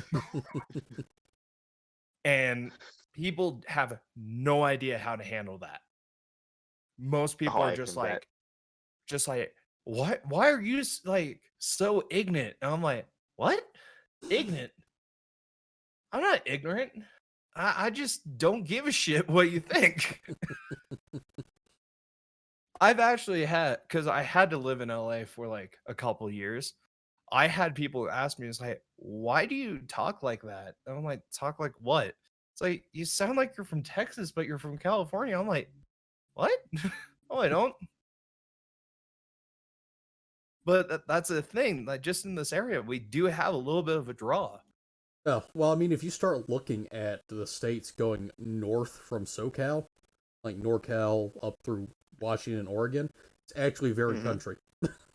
Oh yeah. Yes. Oh yeah.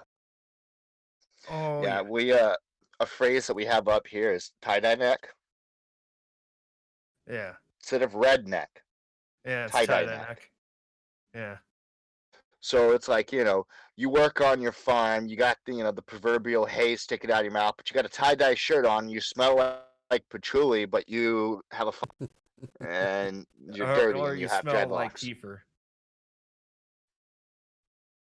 Yeah, Yeah. over here on the eastern side of the Sierras, we got the same thing. Except those of us who are country are lumberjacks. Well, yeah, my area, we were originally a lot more lumberjack. I'm sure you've heard of Humboldt County. Oh yeah, no, I know. We've talked about this Yeah. before. Oh yeah. Yeah. It's just like what I do for work. I literally work for a timber harvest company. I know how to run chainsaw. I know how to drive heavy equipment, more or less. I know how to swing an axe, all that shit. So it's like people. It was. I have this actually amazing story. So I went. One of the schools I went to down in LA. We did this retreat up into the mountains that are Hmm. close to LA. It just happened that during that year is just when this part of the year is when the snow was just starting to fall. It was one of those really slow years when it came to winter. And they're like, "Oh, we need a fire in the main cabin." It's like I'm sitting back and watching this teacher struggle to light a fire. I'm just like, okay, get out of the way. Get out of the way. I take all the wood out, put it together, light it instantly. And she's just like, "How do you know how to do that?" I was like, "You do like," and this teacher has known me for like 4 years at this point. This was in high school. And I'm like, this is what I did when I was a kid is when it got cold, I would start the fire for my family. This is nothing. This is Alright. incredibly easy. Fires are Dude, easy peasy. I've started fires during snowstorm. I've started fires during tropical storms and rainstorms and shit like that. It doesn't matter to me. I mean, Oh, it's yeah, more no. annoying. It's more Oh, annoying when, it doesn't just, light by striking the match and already lit before you drop it. You know what I mean? Like, of course, it's more annoying when you actually got to put effort. But like, dude, I've done the whole thing of making a homemade sort of bow and arrow sort of dealio Yeah. where you use yeah, I've done that. I've done the flint and steel, the aspen back of a trees, man. knife, done all of that. Yeah. No, aspen trees make awesome for the base of the bow Yep. because they just But it's have still enough flex in them. bitch and I have to do it that way, particularly if it's wet. Yeah. Mm-hmm. Yeah. Yeah. But just like for me, it was like, because of my youth, I just thought everyone knew how to start a fire, like a fireplace. And that was like that first thing. I was like, oh, I am different. Oh, shit. Yeah, Not Yeah, everyone most knows people how to don't start a realize fire. that you actually have to build what you're going to burn so that it has optimal airflow. Yeah, you have to Yeah. stack it up like fucking Lincoln logs. Lincoln And logs, you can do the classic TP.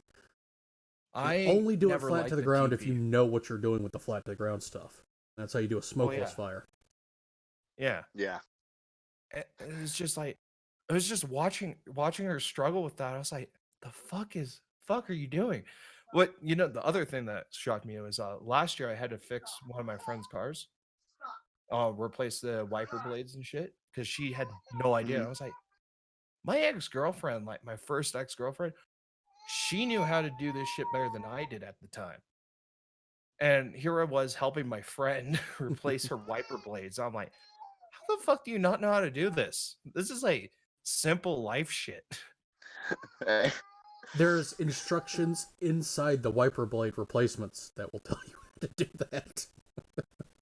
Yeah. Yeah.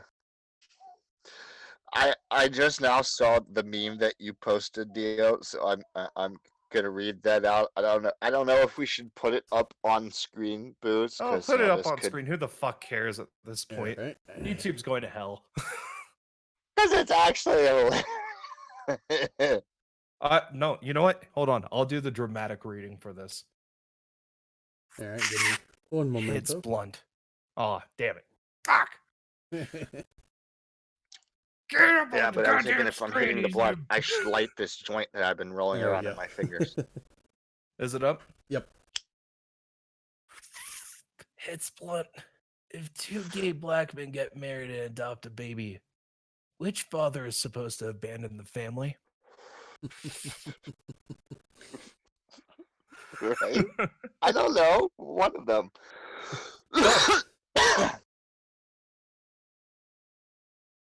Both of them should. Actually,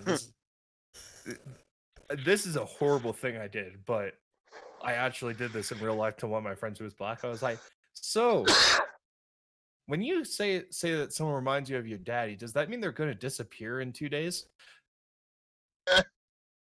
He just stared at me and went, dude, that's fucked up. But yes. I was like, The funny oh. thing,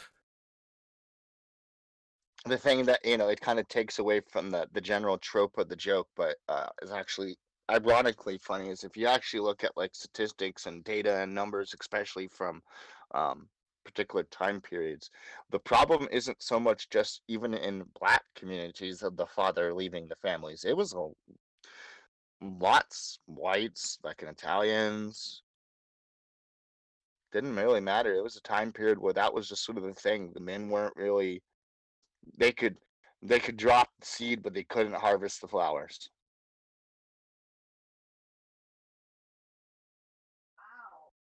Oh, that's Did I cut wonderful. out? Oh. No. No, I'm sorry. I got distracted by something I just saw. Apparently, Bloomberg News has pledged to not investigate the Democratic presidential candidates. Is that Bloomberg coming around now that Bernie and AOC have called him out for the fact that he's spending more in 1 week on ads than every other person in the Democratic Party for nominees is spending in a year? I don't know.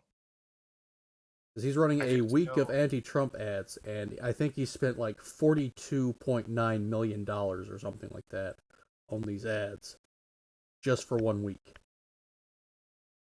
Who the fuck is Taylor Curley? Why the fuck is this showing up in my Twitter feed? And I don't know if, I mean, with AOC and Bernie, you don't know if it's just another play or if they just actually don't like the fact that you've got a billionaire like that throwing money around to try to sway the election. But speaking of money and stuff, as I was walking from the bedroom to the room to smoke this joint, my wife was telling me that January of next year, in California, the cannabis tax is going up, so we will be paying more for weed. And then the other thing that I was going to talk about, which I was going to do a video yesterday, but I was pretty busy. So okay, I gotta be curious about that for a moment. Considering the fact that it is still federally classified as a Class 3 narcotic, can they act? It's actually a Class A, Class 1, yeah. Class A, Class 1, my bad. Thinking of firearms, but since it's still classified as illegal by the federal government, can they actually, as a state, tax it? Yes. So that because it's their own state. Yeah. But something I wanted to actually bring up about, which, like I said, I was gonna do a video early in the week and then one yesterday, but I haven't had time. Things have been busy. But a thing happened recently. I believe it was today's the 23rd, so like 3 days ago, 4 days ago. 24th. The MORE Act. Yeah, so it's about 4 days ago, the MORE Act passed, which the MORE Act is, shit. Why is this one not working towards legalizing medical marijuana, I believe. No, not just medical marijuana. What it is doing is changing it from Schedule 1 to Schedule 2 or 3. Because as soon as you change it from Schedule 1, we can now have all the medical testing, everything that we've been fighting for can finally start going through. And then once you start getting more and more of the medical tests coming out and going, it isn't this crazy bullshit thing that you guys have been saying it is, it's this, then we can legalize it on the federal level. So on the 20th, the MORE Act was passed, which is, it was passed in a bipartisan vote of 24-10. And the House Judiciary Committee. But there's a lot more that needs to be done. We got to get the other committee. the drug regulation again, committee. other committees aren't going to try to fuck with it.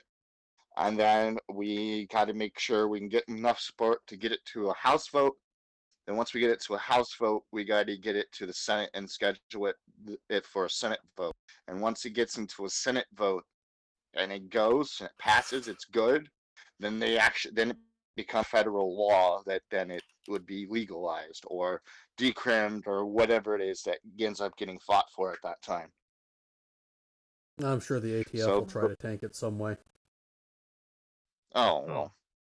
That's obvious. Yeah, but the thing is, as soon as we can get some more momentum, at least for this portion of the thing, the MORE Act, if we can at least get it to change the scheduling of weed, then it will make whatever other legislative, other posturing by the anti-groups make their posturing less effective. Because once we have once the schedule is medical testing up, and the medical testing will then have an overwhelming amount of evidence to be able to counter anything the other side would say. There's nothing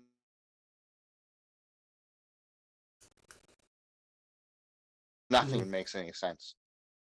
It's like any argument they would come up with being against weed, there would already be like 30 different credible sources that say otherwise. Yeah. And then also changing it of being a Schedule 1 to Schedule 2 or 3 can then adjust how states are actually even able to implement their own recreational or medical cannabis laws. It can adjust and make things work better, because right now in California, I cannot go to a dispensary and use a debit or credit card to purchase weed. No, has to be a cash transaction.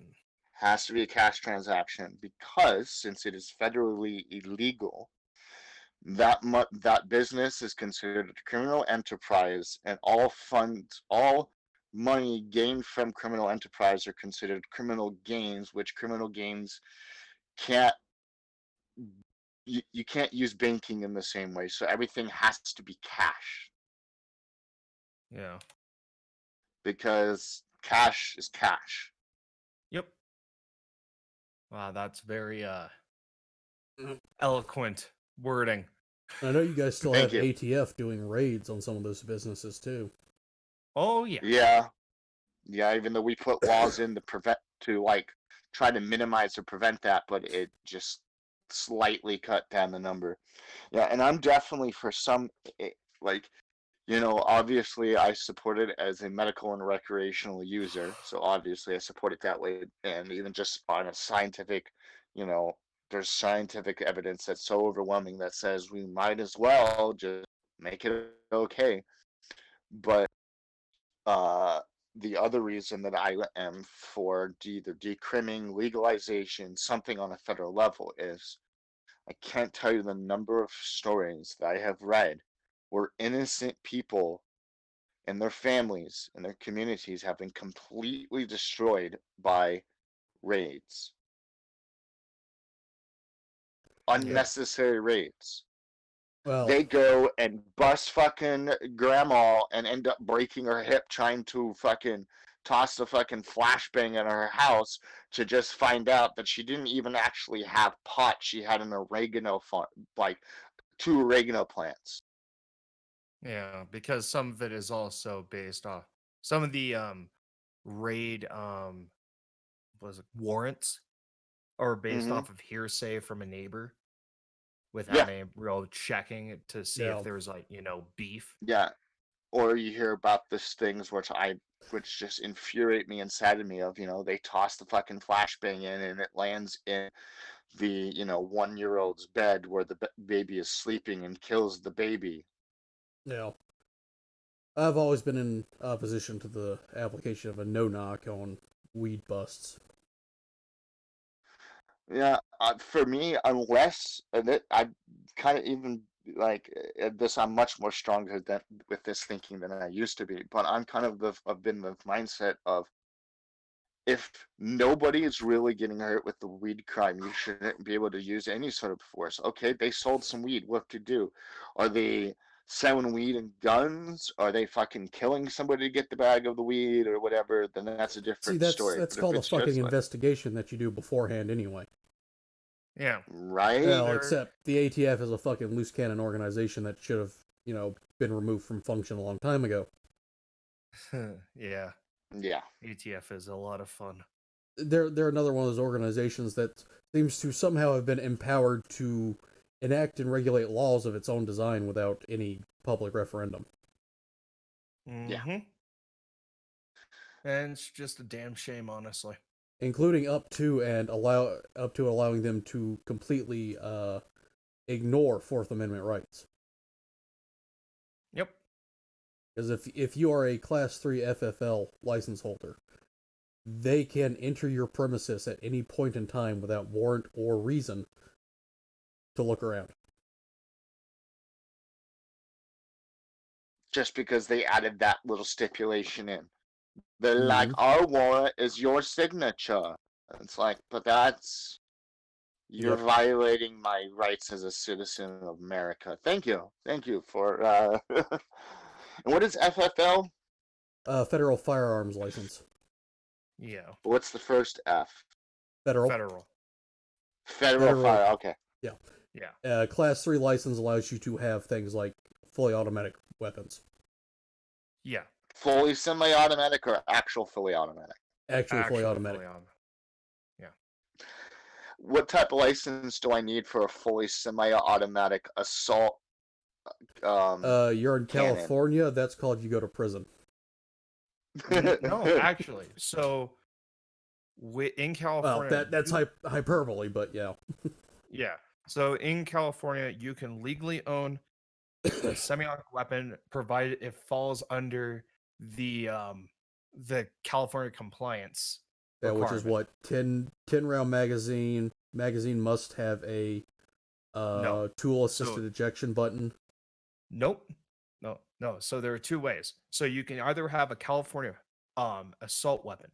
So that is with a non-removable magazine. You have to open up the upper receiver to be able to unload or load rounds into the internal magazine. But with that, you can have, retractable stock, you can have muzzle devices, so on and so forth. If you want a Cal compliant non-assault rifle, so AR-15, let's say, you have to have you can't have a pistol grip, you can't have a foregrip, you can have removable magazines without a tool, because the tool makes an assault weapon apparently. Yep. You have to have you can't have a flash hider, you have to have like a muzzle brake, which most people use muzzle brakes as far as I know anyways, so that's not that big of a thing.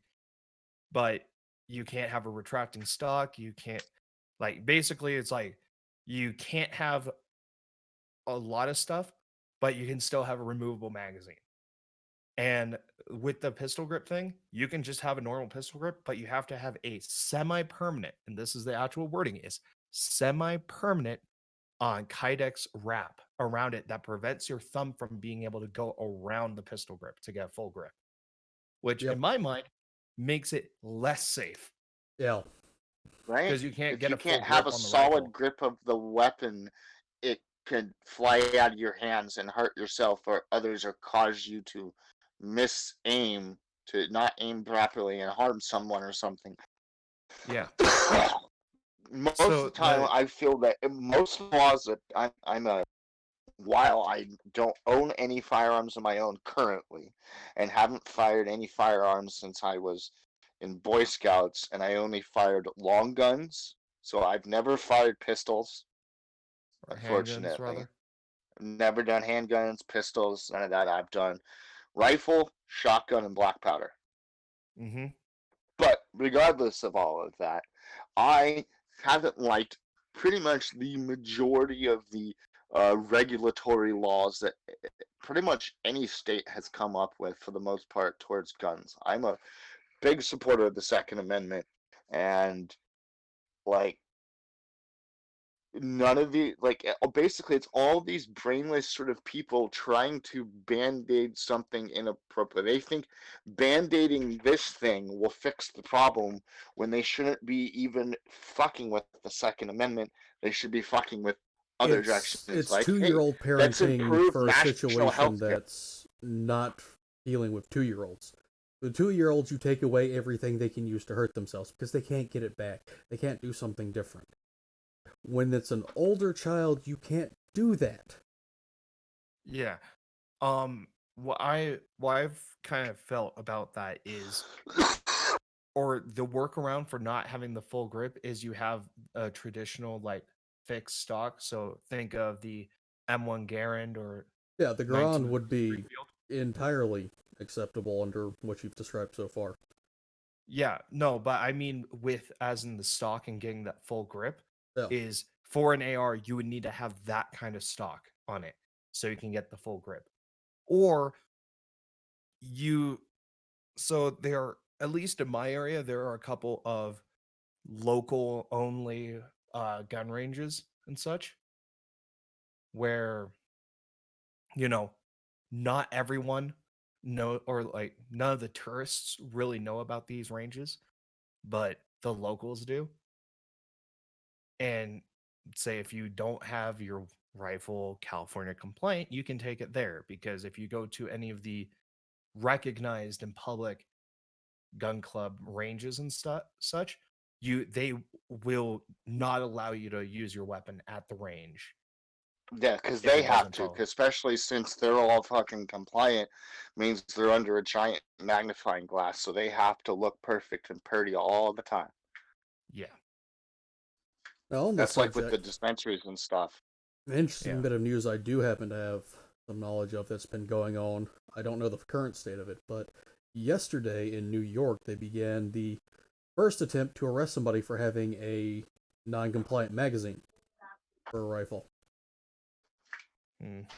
Wow. And from what I've gathered so far is the cops have been very black ops about it.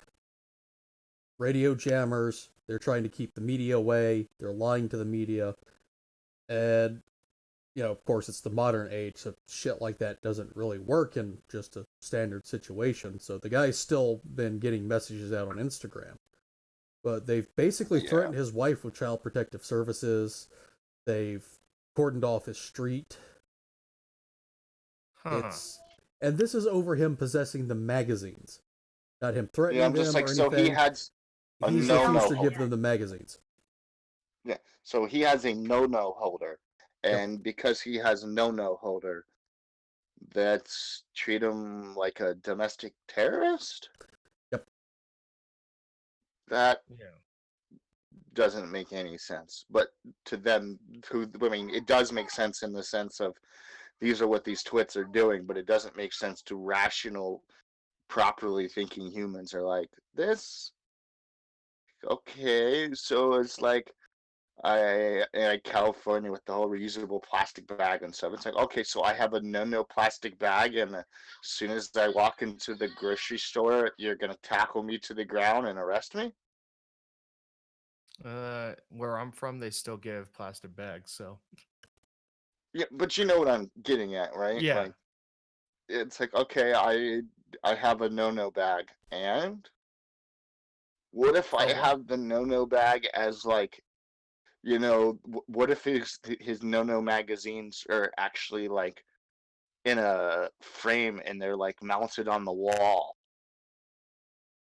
I believe in this case the gentleman in question is a ex-combat vet, but we shall see as the story progresses there. It's being kept very hush-hush on their end. I know about it because certain groups I follow are associated with Yeah. him and have been getting direct info. For me, I feel like the best solution to this thing would be, okay, don't give the man the fucking third degree for having a no magazine. Just like, if you're gonna say no magazines are a thing, make him sign a thing that says he will never use his no magazine, especially not for a crime, blah blah blah blah blah. Well, see, that's the unfortunate thing with our current justice system. let's assume this law is actually unconstitutional. Unfortunately, he has to actually be arrested and harmed by them enforcing it before most courts will actually even hear it. There has to be somebody actually having been negatively affected by its implementation before they'll consider it for review. Yeah, that's our judicial system totally needs some assistance in these areas, but I know legal expert. It makes sense to a degree because you don't want judges sitting there and just legislating from the benches left, right, and center. Because that would just make a mockery of our other legal systems. Though we do have circuit courts that do that. Looking at you, Ninth Circuit. Well, yeah. But, so usually with something like this, provided they don't find some magical way to shoot him and say he was a threat, it may be one of those bellwether cases. It probably will be a bellwether style case because I'd like to think that the cops there aren't, willfully acting as the boots of a corrupt government. And aren't just going to shoot a guy because they're there. But, that's just what you hope. If this was LAPD, I'd be like, why is he not already, why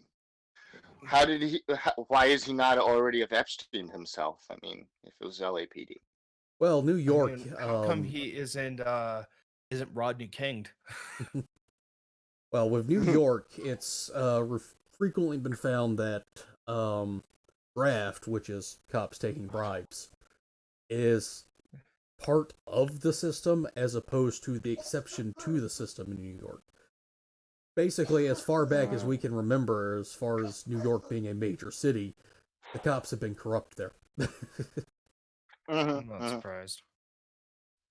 And I mean, if you look at like that is to say, no, I'm not surprised. If you look at popularized fiction of places like New York, i.e., Gotham, i.e., Batman, how are the police force there? Hey, can you not, criminalize those? Sure. No. And almost to certain degrees, I can understand and don't particularly, vilify, say, prohibition. You got people smuggling in alcohol, the cops take bribes so that they don't arrest them. Okay. Oh, yeah. It's not the worst thing you do. It's not really legal. It's, rather amoral, but, nobody's really getting hurt. Yeah, victimless crime. But, and there's a but in here. Yeah. But you can't always sit there and say that in the case of having the cops turn their attention away, it's going to be a case of there's no actual victim. Okay, it's somebody smuggling something in, and they pay a guy to look the other way, and then they kill the guy they're doing business with because he didn't want to, raise his price 10% or whatever. Well, then you got a fucking problem. Exactly. Yeah. And that's the issue that is kind of coming up right now or the issue that I see coming up with this whole point is, at what point is it they're allowing someone to do something that is incredibly illegal and just get off scot-free versus someone do something that is, right, not great, but overall well within their rights to do. Right.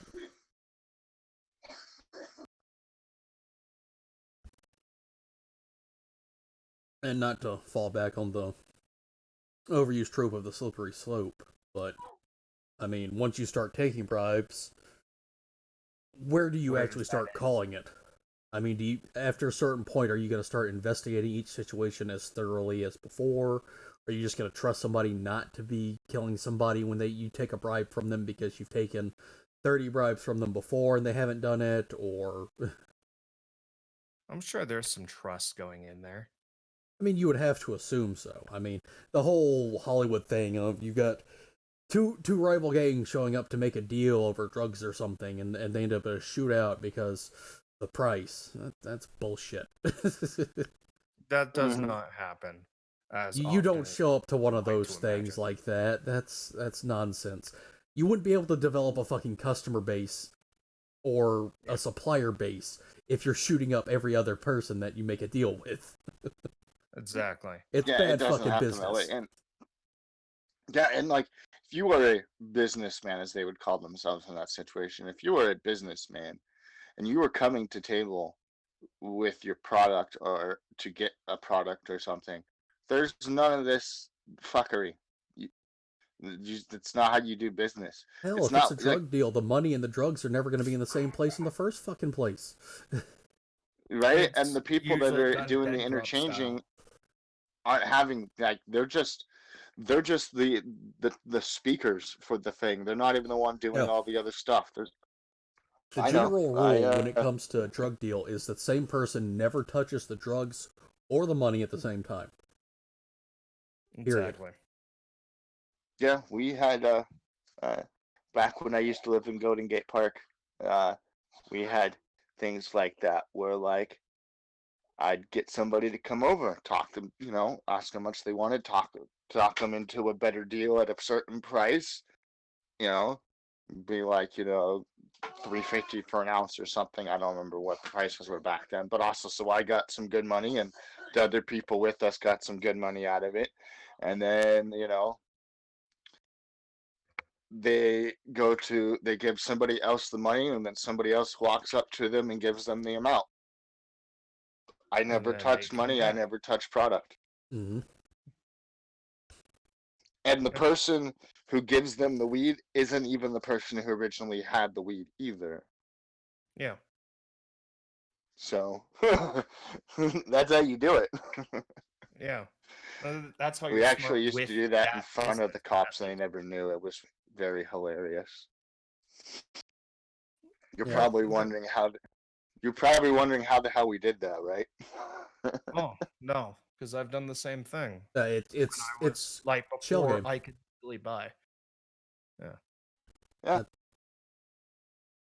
Yeah. It's the cup game, I guess you can call it. Yeah. Shell game. Same thing. Well, yeah, it's like the football of you've got this one guy that looks like he's taking the ball and he's running, and that's the guy that distracts the defensive lineman into tackling him, Yeah. and not the other person, not the quarterback who's either running back to get a good throw or is actually handing it off to somebody else. Well, the final goal is making the that play. nobody can ever be hit for anything more than possession. Yep. Right.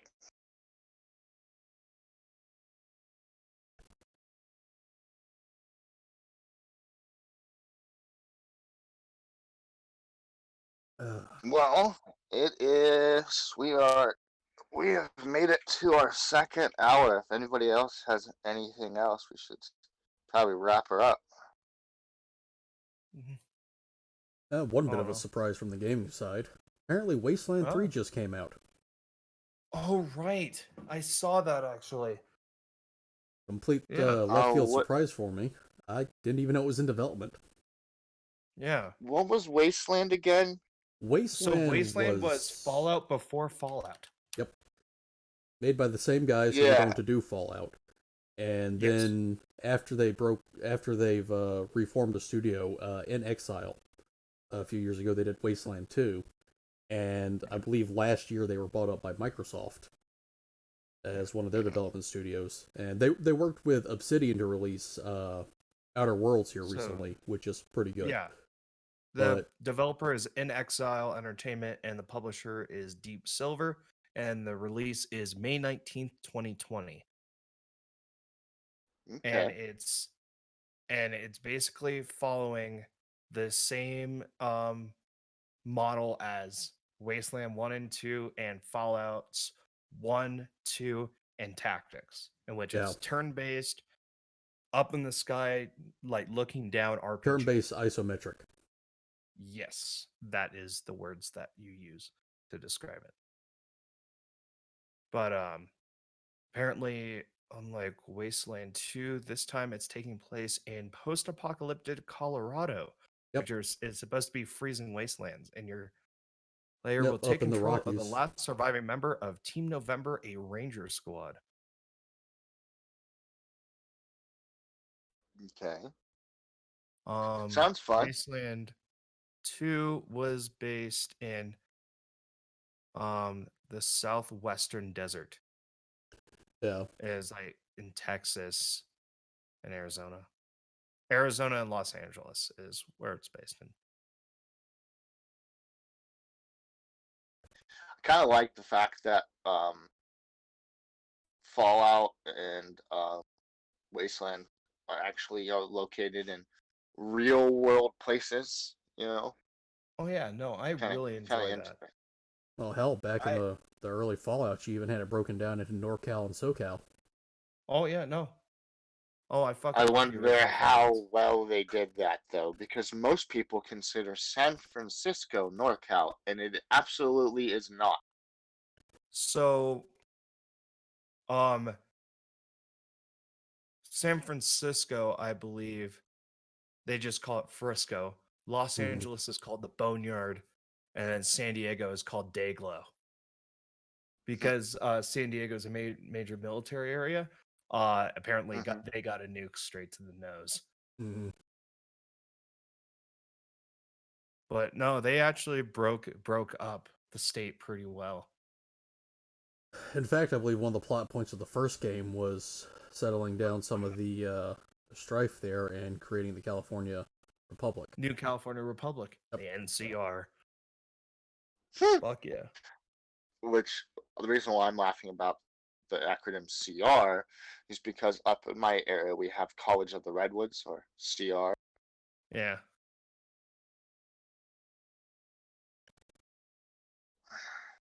Okay, well, this has been a good one, guys. I think we did pretty well. Was this the third, fourth one? I don't Third. remember. Third. Third. Okay. The third with me, I believe. Yeah. Well, we've got at least two more with you, and then we'll see. I mean, so far it seems to be doing pretty well. We're all able to keep up conversation, and anybody has to step out for a bit, we're all able to keep it going. So that seems pretty good. Yeah. Okay, well, I'm gonna go ahead and let you guys shill your stuff out. Dio, the usual shills. Yeah. Website. Um, the Kindra website, which I'll find a link for and send it to you, and Twitter, and the usual promise I keep saying but haven't fulfilled on. I will do a stream. I actually have one of my buddies who wants to do something similar to this, with me, so we might be doing that this weekend or like sometime this week, but I'm not sure. But we will be streaming, and I will be streaming some Fallout New Vegas. Groovy. Hell yeah. And I'll have to add all your stuff into the description, but Yeah, I'll get all that info to you. cool. And then Ezoob, your shills, sir. Well, as usual, you can find me here every Sunday, making sure these two idiots don't break everything. I didn't break anything this time. Then on Wednesdays, Thursdays, and Saturdays, you can usually find me guesting over on Director Archer's streams. Well, where we try to keep things entertaining and harass the hell out of Archer. Which is fun. People should do this more often. I harass him during side quest. It's just what you do with Ark. Oh yeah, no. Indeed. You just need to get him to join the Southern Elven Confederacy. Well, as soon as we find a way to create a clone and brainwash that into possibly doing that, we'll get right on it. I need to talk to Magog about some necromancy cloning then. Yeah. And as always, I am your host, Jarl Falstaff. You can find me on the Twitters at Jarl Falstaff, here on Sundays and whenever the hell I'm able to stream my various radio shows, the Mighty Metal Quest and Electro Nordica.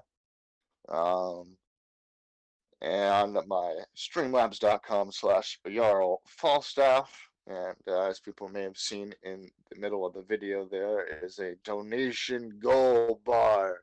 I am moving, and it'd be great if I can get enough money to be able to pay a moving crew to help me move the rest of the stuff over there. They could do it in like a day or two for like $350 and get everything moved across town. What's your goal? The goal is $350. Okay. Yeah, you may want to change that to red because it's kind of hard to see in the background. I'll fix that up for next one. Don't worry about it. Yeah. But as folks probably already, it's in the description, but for some reason it didn't hyperlink it. I have to fix that because I've been doing everything from Restream because for the longest time I couldn't log into YouTube on my laptop. It just kept telling me, sorry, we can't do that. So I'll have to edit that stuff off of my Restream. And well, until next time, everyone, have a good Sunday. Yep. Adios. Later.